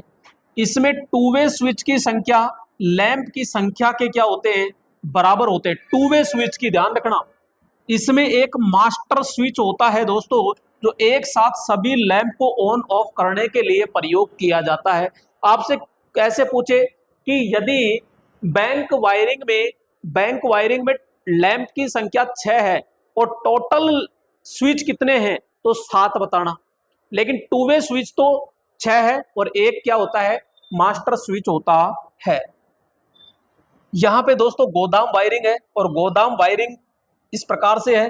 तो यहां पे आपको क्या देखना है, इसमें इस वायरिंग में एक लैंप को दो जगह से क्या करते हैं दोस्तों, ऑन ऑफ करते हैं और इसमें एक समय में केवल एक ही लैंप क्या होता है, ऑन होता है। कभी भी एक साथ दो लैंप इसमें ऑन नहीं रहते हैं। इसमें सभी लैंपों की संख्या के बराबर स्विच संख्या होती है। तो एक वन वे स्विच होता है और 3 टू वे स्विच होते हैं 4 लैंप के लिए दोस्तों। तो यानी हम बात करेंगे, अगर 4 लैंप है तो 3 तो टू वे स्विच होंगे और एक आपका वन वे स्विच प्रयोग करते हैं। तो दोस्तों ये टोटल वायरिंग के प्रकार थे यहाँ पे। अब देखेंगे अपन जो मशीनों के अंदर जो वाइंडिंग करते हैं, मोटर है, अल्टरनेटर, ट्रांसफॉर्मर, इसके अंदर जो वाइंडिंग करते हैं वो। तो आप बने रहिएगा और वहां पे अभी अपने इस चैप्टर को क्लियर करेंगे दोस्तों। तो यहां पे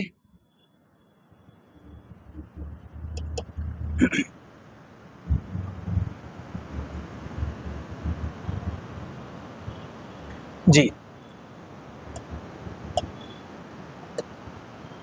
यहां पे मेरे दोस्तों टॉपिक है वाइंडिंग। चैप्टर क्या है, वाइंडिंग यानी कि वेस्टर्न। अब दोस्तों यहाँ पे जो वेस्टर्न है, वाइंडिंग है, ये बहुत इंपॉर्टेंट चैप्टर होने वाला है। और दोस्तों यहाँ पे बात करेंगे कि वाइंडिंग क्या है। तो दोस्तों मशीनों के खांचों में जो तांबे के तार डाले जाते हैं उसी को हम क्या कहते हैं, वाइंडिंग कहते हैं।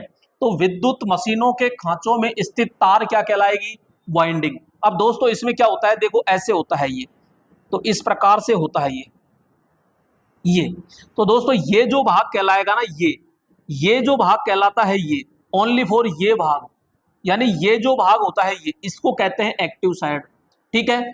अब पैसिव साइड किसे कहते हैं, तो पैसिव साइड दोस्तों ये होता है ये।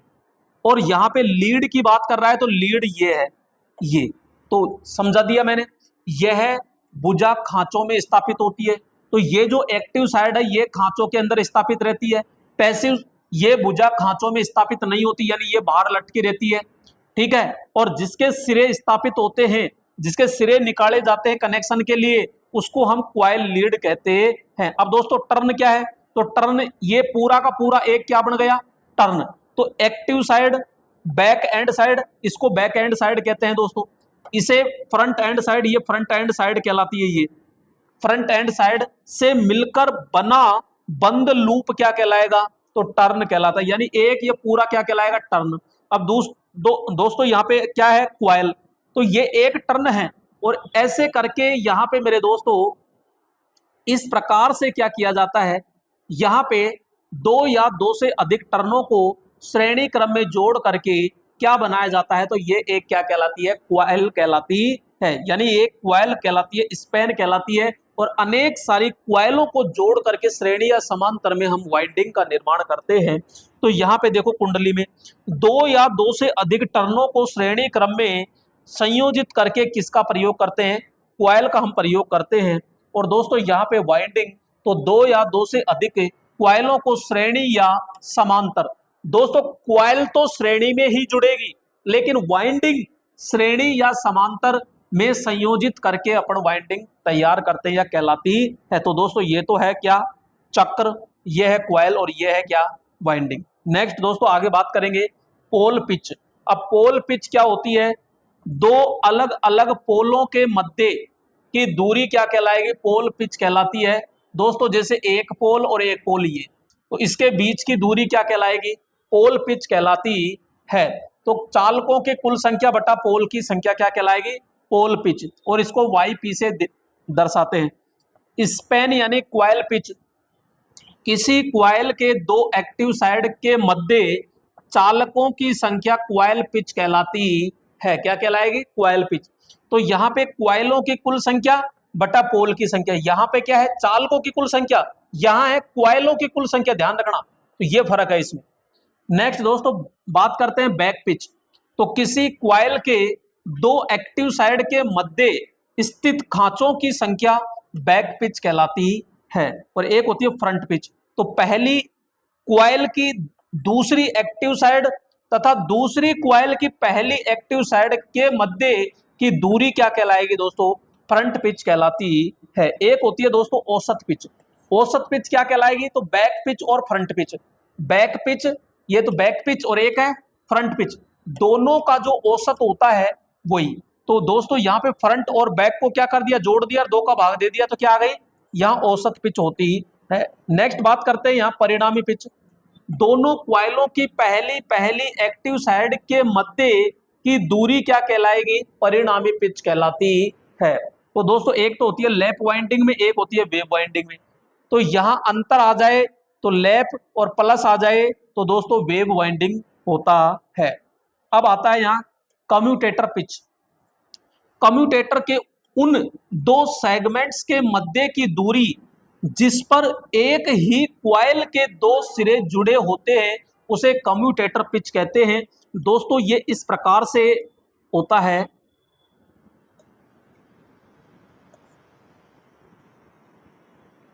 यहां नीचे सेगमेंट्स होता है, तो एक ही क्वाइल, एक सिरा तो ये हो गया, और एक सिरा इसका दोस्तों यहां पे होता है।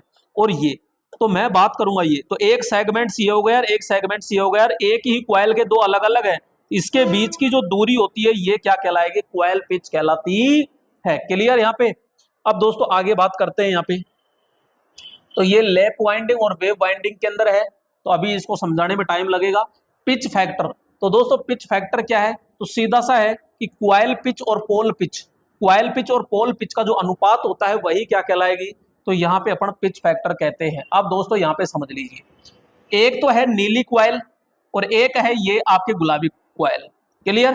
तो यहाँ एक ही क्वाइल के मध्य ये तो है बैक पिच, और यहाँ पे एक क्वाइल की दूसरी एक्टिव और दूसरी क्वाइल की पहली एक्टिव साइड, इसके बीच की जो दूरी होती है ये कहलाती है आपकी फ्रंट पिच, और ये होती है दोस्तों बैक पिच। और दोनों का अंतर आया तो वो क्या है? परिणामी पिच। और ये है आपके पोल पिच। और मैंने अभी जस्ट समझाया कि एक ही क्वाइल के दो है, एक ही क्वाइल के दो, और दोनों सेगमेंट्स के मध्य की जो दूरी होती है वो क्या है? यहाँ कम्यूटेटर पिच होती है। विद्युत डिग्री यानी इलेक्ट्रिकल पोल या विद्युत कोण। तो दोस्तों यहाँ विद्युत डिग्री क्या है? तो दोस्तों पोल की संख्या बटा 2 होता है, इनटू में यांत्रिक कोण अपन ज्ञात कर सकते हैं। सीधा याद रखना इसमें तो कि P इंटू 180 डिग्री, बस जितने पोल दे रखे हैं उसको इंटू कर दो 180 से, विद्युत कोण ज्ञात हो जाएगा। ये रहा, है ना। तो यहाँ पे यांत्रिक कोण निकालना है तो इस तरह निकाल लेंगे। तो दोस्तों यहाँ पे एक चीज ध्यान रखना, दो पोल पर यांत्रिक कोण और विद्युत कोण आपस में क्या होते हैं, बराबर। क्योंकि एक कोण पर कितना है 180, तो दो पोल पर कितना हो गया, तो हम कहेंगे दो पोल पर 360 है विद्युत डिग्री। तो मेरे दोस्तों यांत्रिक कोण कितना होता है, तो यांत्रिक कोण 360 ही तो होता है। तो दो पोल पर विद्युत कोण और यांत्रिक कोण कितना होता है, तो दो पोल पर होता है। यहां बात करेंगे खांचा कोण यानी स्लॉट डिग्री। तो दोस्तों यहां पे विद्युत डिग्री यानी खांचा की संख्या, विद्युत डिग्री और खांचों की संख्या का भाग दे दीजिए, खांचा कोण आ जाएगा। ठीक है। अब दोस्तों इन शब्दों को पढ़िएगा ध्यान से। सिंगल लेयर वाइंडिंग, जब प्रत्येक आर्मेचर स्लॉट में केवल एक ही क्वाइल स्थापित की जाती है तो उसे सिंगल लेयर वाइंडिंग कहते हैं। मेरे दोस्तों खांचा है, यहां पे मैंने ये कहा कि भाई ये खांचा है, ये तो इस खांचे में केवल एक ही क्वाइल स्थापित है ना, तो वो क्या कहलाएगी, तो वो सिंगल लेयर वाइंडिंग कहलाएगी। दोस्तों ध्यान रखना, यहां पे मैं बात करूंगा इस प्रकार से, इस प्रकार से, तो एक खांचा, दो खांचा, तीन खांचा, ये चार खांचा। अब दो ध्यान से देखो, एक क्वाइल तो ये आ गई इसमें, और एक क्वाइल दोस्तों ये आ गई। ठीक है, इसमें ओके। तो यहां पे केवल एक एक कांचा आ रहा है, तो क्वाइलों की संख्या तो दो होगी, लेकिन खांचों की संख्या दोस्तों कितनी होगी, चार होती है। तो यहां हम बात करेंगे कि खांचा जितने भी होंगे ना, उसमें दो का भाग दे दो, क्वाइल की संख्या निकल जाएगी। यानी क्वाइल की संख्या दोस्तों,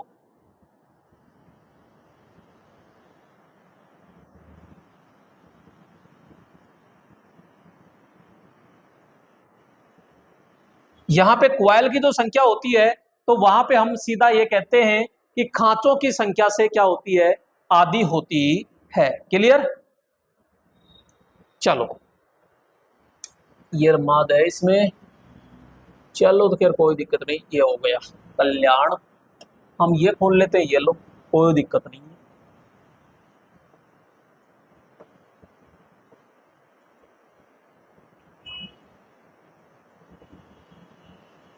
सिंगल लेयर हो गया। दोस्तों ध्यान रखना इसमें बहुत अच्छे से, यहां पे क्वाइल की संख्या खांचा संख्या बटा दो, खांचा संख्या बराबर दो इंटू क्वाइल की संख्या कह सकते हो, और खांचा संख्या बराबर दो इंटू कम्यूटेटर सेगमेंट्स। तो आप ये कह सकते हो कि क्वाइल की संख्या और कम्यूटेटर की संख्या, क्वाइल की संख्या और कम्यूटेटर सेगमेंट की जो संख्या होती है आपस में क्या होती है, बराबर होती है। अब दोस्तों डबल लेयर की बात करते हैं। तो डबल लेयर वाइंडिंग क्या है, तो मैंने कहा कि भाई साहब ये है, तो यहां पे ये खांचे कितने, एक खांचा, दो खांचा, तीन खांचा और चार खांचा। ये कह रहा है कि जब प्रत्येक आर्मेचर खांचों में दो क्वाइल स्थापित हो जाती है तो उसे डबल लेयर वाइंडिंग कहते हैं। मैंने कहा कि जैसे कि बात कीजिए कि इसके अंदर यहां पे ये डाल दी, ठीक है, और एक दोस्तों इसके अंदर यहां पे ये डाल दी। अरे भाई एक तो जैसे इसके अंदर हो गई ना ये ऐसे, और एक हो गई ऐसे। ठीक है, अब तो एक एक आ गई, सॉरी दो दो आ गई। तो यहां पे देखो, समझना दोस्तों, मैं कलर चेंज करके बताता हूं आपको।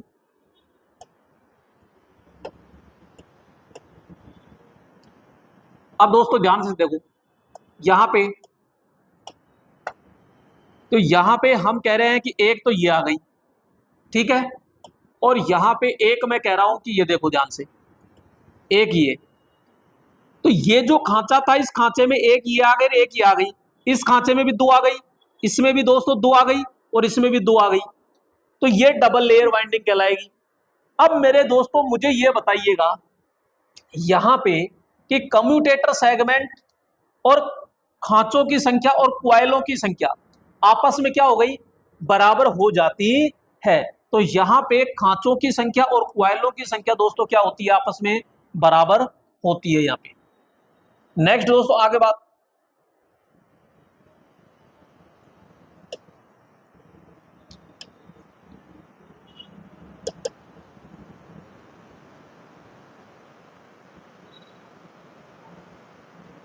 हाँ जी,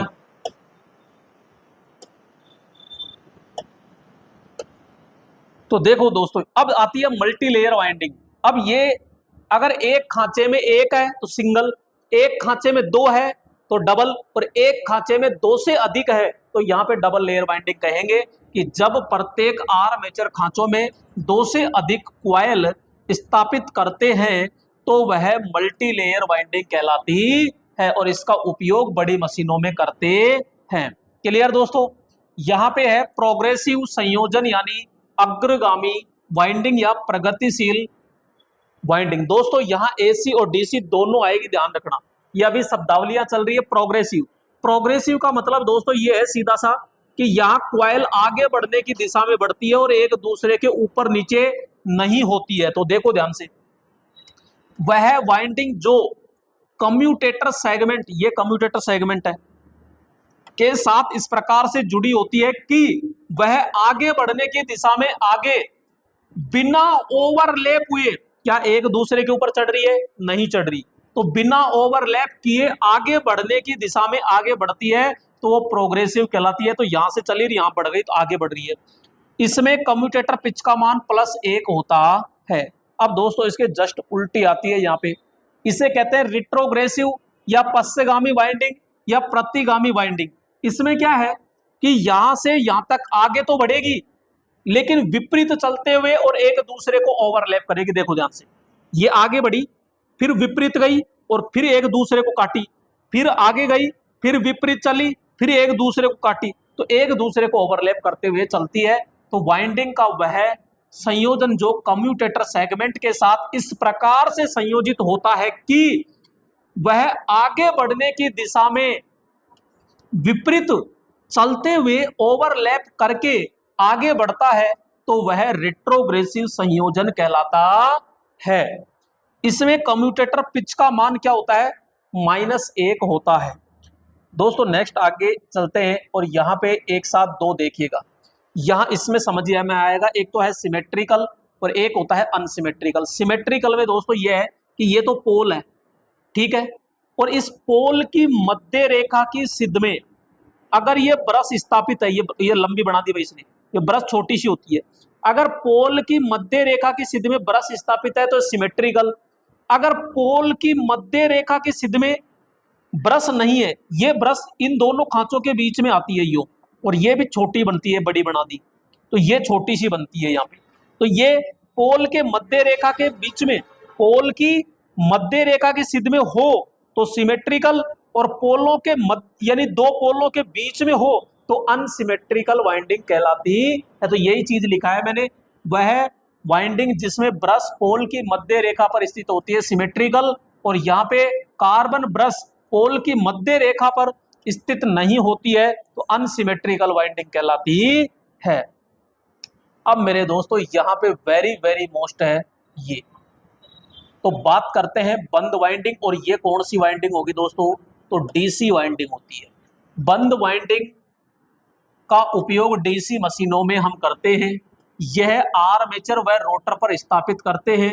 यह दो प्रकार की वाइंडिंग होती है, एक लैप वाइंडिंग, एक होती है वेव वाइंडिंग होती है। अब दोस्तों यहाँ पे बहुत अच्छे से आपको इसको समझना है ध्यान पूर्वक।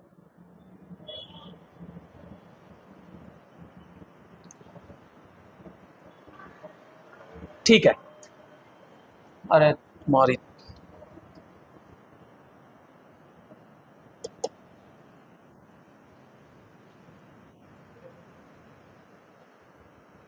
ये लीजिएगा। तो यहां हम कह रहे हैं एक तो है लेप वाइंडिंग और एक है मेरे दोस्तों वेव वाइंडिंग। लेप वाइंडिंग का उपनाम है चढ़ाऊ कुंडलन, इसी को कहते हैं गमनागमन कुंडलन, और इसी को कहते हैं हम समांतर कुंडलन। क्या कहते हैं? समांतर कुंडलन कहते हैं। जबकि वेव को हम यहाँ पे हिंदी में कहते हैं तरंग कुंडलन, इसी को कहते हैं श्रेणी कुंडलन, और इसी को कहते हैं दोस्तों सीरीज कुंडलन के नाम से जाना जाता है। यहाँ पे लेप वाइंडिंग यानी समांतर वाइंडिंग है तो यहाँ सीधा कह देंगे एक दूसरे पर चढ़ करके स्थापित होती है, क्योंकि जब तक एक दूसरे को काटेगी नहीं जब तक समांतर कैसे बनेगी? तो एक दूसरे पर चढ़कर तैयार होती है। जबकि ये तो सीरीज है तो एक के बाद एक आगे बढ़ते हुए क्रम में होती है और एक दूसरे के ऊपर लेप नहीं होती है। दोस्तों कैसे याद रखना है वो चीज ध्यान से देखो यहाँ पे। तो मैं ये कह रहा हूं कि ये कौन सी वाइंडिंग है, समांतर। समांतर में आप याद रखो कि समांतर में वोल्टेज क्या रहता है, समान, और जो समान रहता है वो निम्न रहता है। जो समान रहता है वो निम्न रहता है, तो वोल्टेज निम्न तो धारा बोलो क्या हो जाएगी, उच्च। बस ऐसे याद रखो। इधर देखो, यहाँ पे श्रेणी है और श्रेणी के अंदर बोलो धारा समान होती है क्या, अरे श्रेणी संयोजन में धारा समान होती है। जो समान होता है वो निम्न, जो समान रहता है वो निम्न, तो बच गया कौन, वोल्टेज। वोल्टेज क्या हो जाएगा, उच्च। बस ऐसे याद रखो, और ये हमेशा पूछेगा, ध्यान रखना। तो इसमें धारा उच्च होगी, तो ये देख लीजिए धारा उच्च। वोल्टेज क्या होगा, निम्न। जबकि इसमें देखो, इसमें वोल्टेज उच्च, तो वोल्टेज क्या हो गया, उच्च, और धारा क्या हो गई, निम्न। इसका उपयोग निम्न वोल्टेज उच्च धारा क्षमता की मशीनों में करते हैं, जैसे जनरेटर हो गया, वेल्डिंग जनरेटर। इसका उपयोग निम्न धारा उच्च वोल्टेज क्षमता की मशीनों में करते हैं। यानी इसी लैंग्वेज को यहां नीचे लिख दिया, इसी लैंग्वेज को नीचे लिखा है। यह किसी भी आर्मेचर में स्थापित कर सकते हैं, जबकि कम्यूटेटर पिच पूर्ण संख्या में होने पर स्थापित करते हैं। नेक्स्ट दोस्तों आगे बात करते हैं कि इसमें आर्मेचर समांतर पथों की संख्या पोलों की संख्या क्या क्या होती है, बिल्कुल बराबर होती है। यानी समांतर जो पथ होते हैं वो पोलों की संख्या पर डिपेंड होते हैं, यानी ए बराबर पी। जबकि इसमें आर्मेचर समांतर पथों की संख्या 2 होती है, तो ए बराबर क्या हो जाएगा दोस्तों, यहाँ पे 2 होती है। इसमें कम्यूटेटर जो पिच होती है तो +-1 इंटू फ्लक्स होता है, और इसमें सॉरी जेड +-2 इंटू फ्लैक्स बटा में क्या आता है, पी आता है। दोस्तों ये नीचे का देखो ध्यान से, ये 4 प्रकार होते हैं। एक होता है सिंप्लेक्स, ड्यूप्लेक्स, ट्रिप्लेक्स और क्वाड्रुप्लेक्स। अब यहाँ पे पीपी तो होगा ही होगा, पी को इंटू 1 से करो तो पी, 2p, 3p, 4p, है ना।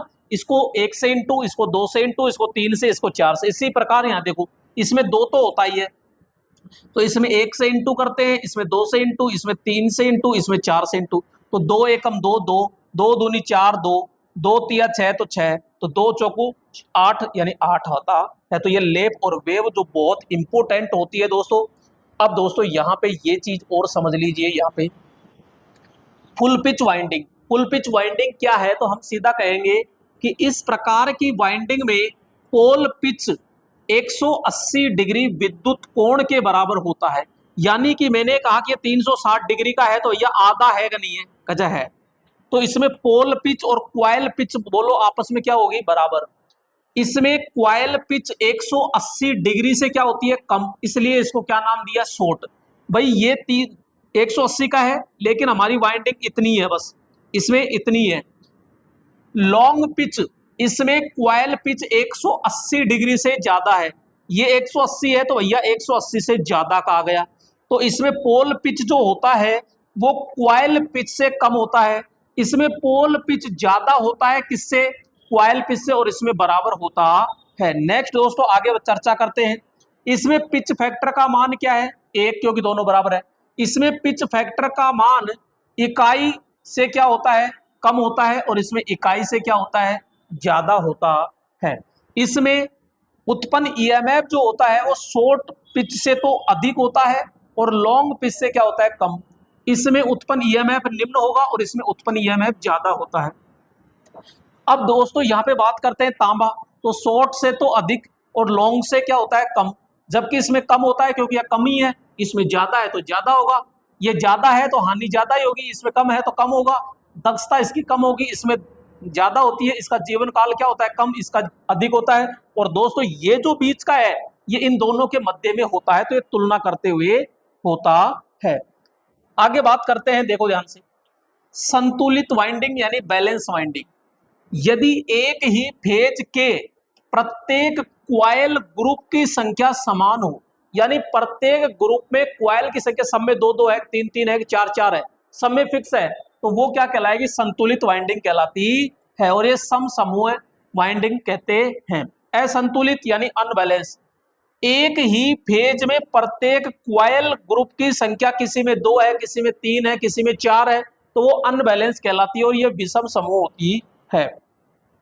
नेक्स्ट बात करते हैं वितरण वाइंडिंग। यदि वाइंडिंग में क्वाइल की संख्या प्रति पोल प्रति फेज एक से अधिक हो तो वह वितरण वाइंडिंग कहलाती है। इसे भिन्नात्मक या फ्रैक्शनल वाइंडिंग भी कहते हैं। क्लियर। नेक्स्ट दोस्तों बात करते हैं वितरण वाइंडिंग के लाभ। इसमें हार्मोनिक समस्या नहीं होती है, इसमें स्पार्किंग भी नहीं होती है, इसमें हानि नगण्य होती है, दक्षता व जीवन काल क्या होता है दोस्तों उच्च होता है। और वितरण वाइंडिंग दो प्रकार की होती है। कौन कौन सी होती है? तो यहाँ पे हम बात करेंगे आंशिक वितरण वाइंडिंग। दोस्तों इसको स्थापित करते समय अगर थोड़ा सा खांचा रहता है तो वो आंशिक, और बिल्कुल भी खांचा नहीं रहता है तो वो पूर्ण वितरित वाइंडिंग कहलाती है। यदि खांचों में वाइंडिंग स्थापित करते समय कुछ जगह खाली रह जाती है तो वो क्या कहलाएगी? आंशिक वितरण वाइंडिंग। अगर खांचों में वाइंडिंग स्थापित करते समय कुछ जगह खाली नहीं रहती है, बिल्कुल भी खाली नहीं रहती है, तो वो पूर्ण वितरित वाइंडिंग कहलाती है। अब दोस्तों बात करते हैं यहाँ पे एसी वाइंडिंग के प्रकार। एसी वाइंडिंग के प्रकार जो कि बहुत वेरी वेरी मोस्ट है। यहाँ पे बात करते हैं बास्केट वाइंडिंग, टोकरी वाइंडिंग, डोकली वाइंडिंग। दोस्तों यहाँ दो ही चीज है, एक तो डायग्राम और एक यूज, बस। इस वाइंडिंग का उपयोग 3 फेज मोटरों में किया जाता है। तो दोस्तों यहाँ बास्केट वाइंडिंग जो है 3 फेज मोटरों में करते हैं। अब ध्यान रखना ये दो प्रकार की होती है, एक तो होती है सिंगल लेयर, एक होती है डबल लेयर। अब कैसे याद रखना है? जिसमें सिंगल पोल दिख जाए ऐसे वो तो है डबल लेयर, और जिसमें डबल दिख जाए वो है मेरे दोस्तों सिंगल लेयर। बस ऐसे याद कर लेना क्योंकि अभी समझा नहीं सकता इसको। नेक्स्ट बात करते हैं सकेंद्रीय वाइंडिंग यानी कॉन्सेंट्रिक वाइंडिंग। तो मेरे दोस्तों ये जो वाइंडिंग है ये सिंगल फेज मोटरों में प्रयोग की जाती है। इसमें प्रत्येक क्वाइल का पिच समान नहीं होता है। देखो ये इतनी सी है, ये फिर बड़ी है और ये और भी बड़ी है, इसलिए यहां समान पिच की नहीं होती है। नेक्स्ट स्किन वाइंडिंग कह दो, लच्छी वाइंडिंग कह दो। इसमें एक बड़ी क्वाइल लपेटी जाती है जो विभिन्न खांचों में, तो दोस्तों इसमें एक ही होती है। देखो ध्यान से, यहां से चले इधर इधर इधर और ये पूरी एक आ जाती है, यानी एक ही वाइंडिंग होती है ये, इस प्रकार से। तो इसे लच्छी वाइंडिंग कहते हैं। यहां पे दोस्तों बात करते हैं ये फ्लैट लूप नॉन ओवरलैप। ये फ्लैट की तरह लेकिन एक दूसरे को ओवरलैप नहीं कर रहे। तो इसमें प्रत्येक क्वाइल समान होती है, आकार में छोटी होती है। इसका उपयोग एसी पंखों में हम प्रयोग करते हैं। इसमें क्वाइल पिच भी क्या होती है दोस्तों? समान होती है। नेक्स्ट यहाँ पे देखते हैं फ्लैट लूप ओवरलैप वाइंडिंग। तो दोस्तों इसमें क्या होता है कि ये फ्लैट की आकृति में, लेकिन इसमें छोटी क्वाइल और होती है बीच में। तो आपने सीलिंग फैन की देखी होगी, इसी प्रकार की होती है। इसलिए दोस्तों इसको इसकी संरचना के अनुसार ये जो होती है इसको चैन वाइंडिंग भी कहते हैं। उपनाम में चैन वाइंडिंग, जंजीर वाइंडिंग भी कहते हैं। मोटरसाइकिल की चैन है, इसी प्रकार तो है इसके ऊपर। तो यहाँ पे छोटी व बड़ी दो प्रकार की क्वाइल प्रयोग होती है और इसका उपयोग सीलिंग फैन में हम प्रयोग करते हैं, जो छत का पंखा होता है उसमें। दोस्तों यहाँ पे बात करते हैं स्क्यू।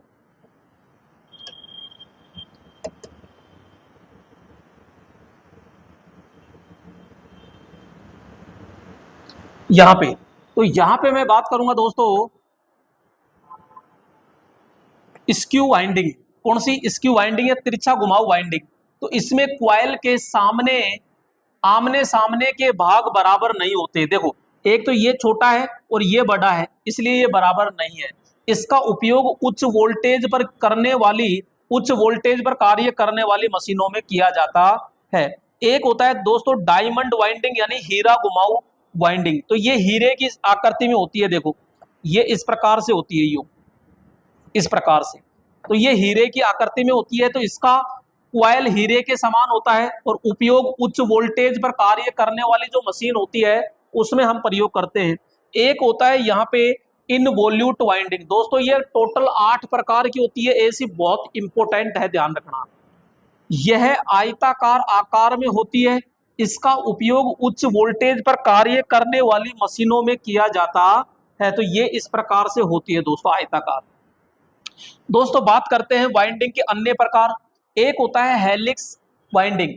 इस वाइंडिंग का उपयोग अधिक धारा और निम्न वोल्टेज तथा उच्च क्षमता वाले ट्रांसफॉर्मर में किया जाता है। इसमें चालक आयताकार आकार के होते हैं।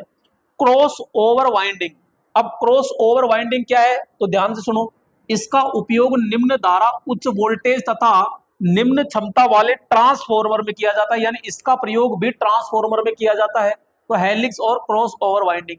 एक होती है रनिंग वाइंडिंग, जिसे मेन वाइंडिंग, मुख्य वाइंडिंग, चालित वाइंडिंग कहते हैं।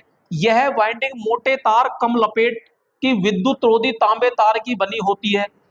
इसे स्टेटर के आंतरिक खांचों में स्थापित करते हैं और इसका प्रतिरोध निम्न तथा इंडक्टेंस क्या होता है, उच्च। एक होती है स्टार्टिंग वाइंडिंग, जिसे सहायक वाइंडिंग या ऑक्सिलरी वाइंडिंग कहते हैं। इसे प्राथमिक वाइंडिंग भी कहते हैं। दोस्तों ये जो वाइंडिंग होती है ये पतले तार अधिक लपेट में होती है, विद्युत रोधी तांबे तार की बनी होती है और इसके ऊपर खांचों में स्थापित करते हैं, ऊपरी खांचों में। इसका मुख्य कार्य मोटर को सेल्फ स्टार्ट करना होता है, यानी प्रारंभ करना होता है। इसका प्रतिरोध दोस्तों उच्च होता है और इंडक्टेंस हमेशा निम्न होता है। बात करते हैं कंपन सेटिंग वाइंडिंग, जिसे समकारी वाइंडिंग या प्रतिकारक वाइंडिंग कहते हैं। यह मोटे तार, कम लपेट की विद्युत रोधी तांबे तार की बनी होती है। यह आर्मेचर वाइंडिंग के श्रेणी क्रम लेकिन विपरीत दिशा में क्या होती है, लपेटी जाती है। इसका मुख्य कार्य आर्मेचर प्रतिक्रिया या कम्यूटेशन दोष को दूर करना होता है। एक होती है दोस्तों ओवरलोड क्वाइल यानी ओएलसी। यह मोटे तार, कम लपेट की विद्युत रोधी तांबे तार की बनी होती है और मुख्य कार्य होता है मशीनों को ओवरलोड दोष से क्या करना होता है, इसको बचाना होता है। यह फेज तार के श्रेणी क्रम में दोस्तों संयोजित होती है और एनबीसी को शॉर्ट सर्किट करती है। नेक्स्ट बात करते हैं यहाँ पे नो वोल्ट क्वाइल या शून्य विभव क्वाइल भी कहते हैं। एनबीसी को होल्डिंग क्वाइल कहते हैं। यह पतले तार, अधिक लपेट, विद्युत रोधी तांबे तार की बनी होती है। इसका कार्य किसी लीवर या प्लंजर को जकड़ना होता है। यह चुंबकीय सिद्धांत पर दोस्तों कार्य करती है। एक होती है इंटरपोल वाइंडिंग। यह वाइंडिंग मोटे तार की बनी होती है, कम लपेट में होती है, विद्युत रोधी तांबे तार की। इंटरपोल पर स्थापित करते हैं तो आर्मेचर रिएक्शन है, कम्यूटेशन दोष है, स्पार्किंग आदि को क्या करती है, कम करती है। यह फील्ड वाइंडिंग का 1/3 होती है। दोस्तों एक होती है डैम्पर वाइंडिंग, जिसे स्पीज वाइंडिंग या एमोर्टिसायर वाइंडिंग या अवमंदक वाइंडिंग के नाम से जाना जाता है। इसका उपयोग हंटिंग दोष को दूर करने, स्टार्टिंग टॉर्क प्रदान करने या तुल्यकालिक मोटर को चालू करने में किया जाता है। यह मोटे तार की शॉर्ट सर्किट वाइंडिंग होती है जो फील्ड पोल पर फील्ड पोल पर खांचों में नहीं होती, फील्ड पोल पर स्थापित होती है। वाइंडिंग के दोष दोस्तों सुनो, यहां पे एक तो होता है खुला परिपथ दोष यानी ओपन सर्किट, लघु परिपथ, और होता है लीकेज। भाई वाइंडिंग टूट के अलग हो गई तो ओपन, आपस में टच हो गई तो शॉर्ट सर्किट। अगर वाइंडिंग का जो तार है किसी बॉडी से स्पर्श हो गया तो वो क्या कहलाएगी, लीकेज। वाइंडिंग में परिपथ के टेस्ट तो दोस्तों एक होता है निरंतरता यानी कंटिन्यूटी टेस्ट, यानी इस परीक्षण में प्रत्येक क्वाइल का ओपन सर्किट या शॉर्ट सर्किट या लीकेज सर्किट की जांच करते हैं। इसमें मुख्य रूप से वाइंडिंग की निरंतरता का पता लगाते हैं। एक होता है लघु परिपथ परीक्षण यानी ग्राउलर परीक्षण, तो इस परीक्षण द्वारा शॉर्ट सर्किट का पता लगाते हैं। और ग्राउलर 2 प्रकार के होते हैं दोस्तों, यहाँ पे ग्राउलर 2 प्रकार के होते हैं। एक होता है आंतरिक ग्राउलर, एक होता है बाहरी। जो आंतरिक होता है वो तो बड़े डीसी आर्मेचर या फिर एसी मोटरों के जो स्टेटर होते हैं उसका परीक्षण करते हैं। और जो बाहरी ग्राउलर होता है वो आपके डीसी जनरेटर होते हैं, उनके छोटे जो आर्मेचर होते हैं परीक्षण, तो उनके लिए प्रयोग किया जाता है। इंसुलेशन परीक्षण, इसमें इंसुलेशन का प्रतिरोध मेगर द्वारा मापा जाता है। और दोस्तों ध्यान रखना, इंसुलेशन का जो प्रतिरोध होता है वो कम से कम 1 मेगा ओम होना चाहिए। कितना, 1 मेगा ओम से कम नहीं होना चाहिए। ध्रुवता यानी कि जो पोल होते हैं NSNS वो, तो इसमें फील्ड पोलों की ध्रुवता का पता लगाया जाता है। असंतुलित धारा परीक्षण, इसमें क्वाइल धारा प्रवाह का भी क्या लगाते हैं दोस्तों, पता लगाते हैं। अब दोस्तों यहाँ पे फॉर्मूले हैं, प्रति पोल खांचा संख्या तो खांचों की कुल संख्या बटा पोल की संख्या, ठीक है। अब इसी से क्या निकालते हैं, ये 3 फॉर्मूले निकाले जाते हैं। फिर आता है यहाँ पे प्रति फेज क्वाइल संख्या, जिसमें कॉइल की कुल संख्या बटा फेज की संख्या। उसी प्रकार यहाँ पे दोस्तों ये 3 होते हैं। तो दोस्तों यहाँ पे ये जो आपका चैप्टर है, तो ये वाइंडिंग चैप्टर भी दोस्तों कंप्लीट है। क्लियर दोस्तों? तो दोस्तों यहाँ पे 2 चैप्टर आपने कंप्लीट कर लिए, वायरिंग और वाइंडिंग। क्लियर?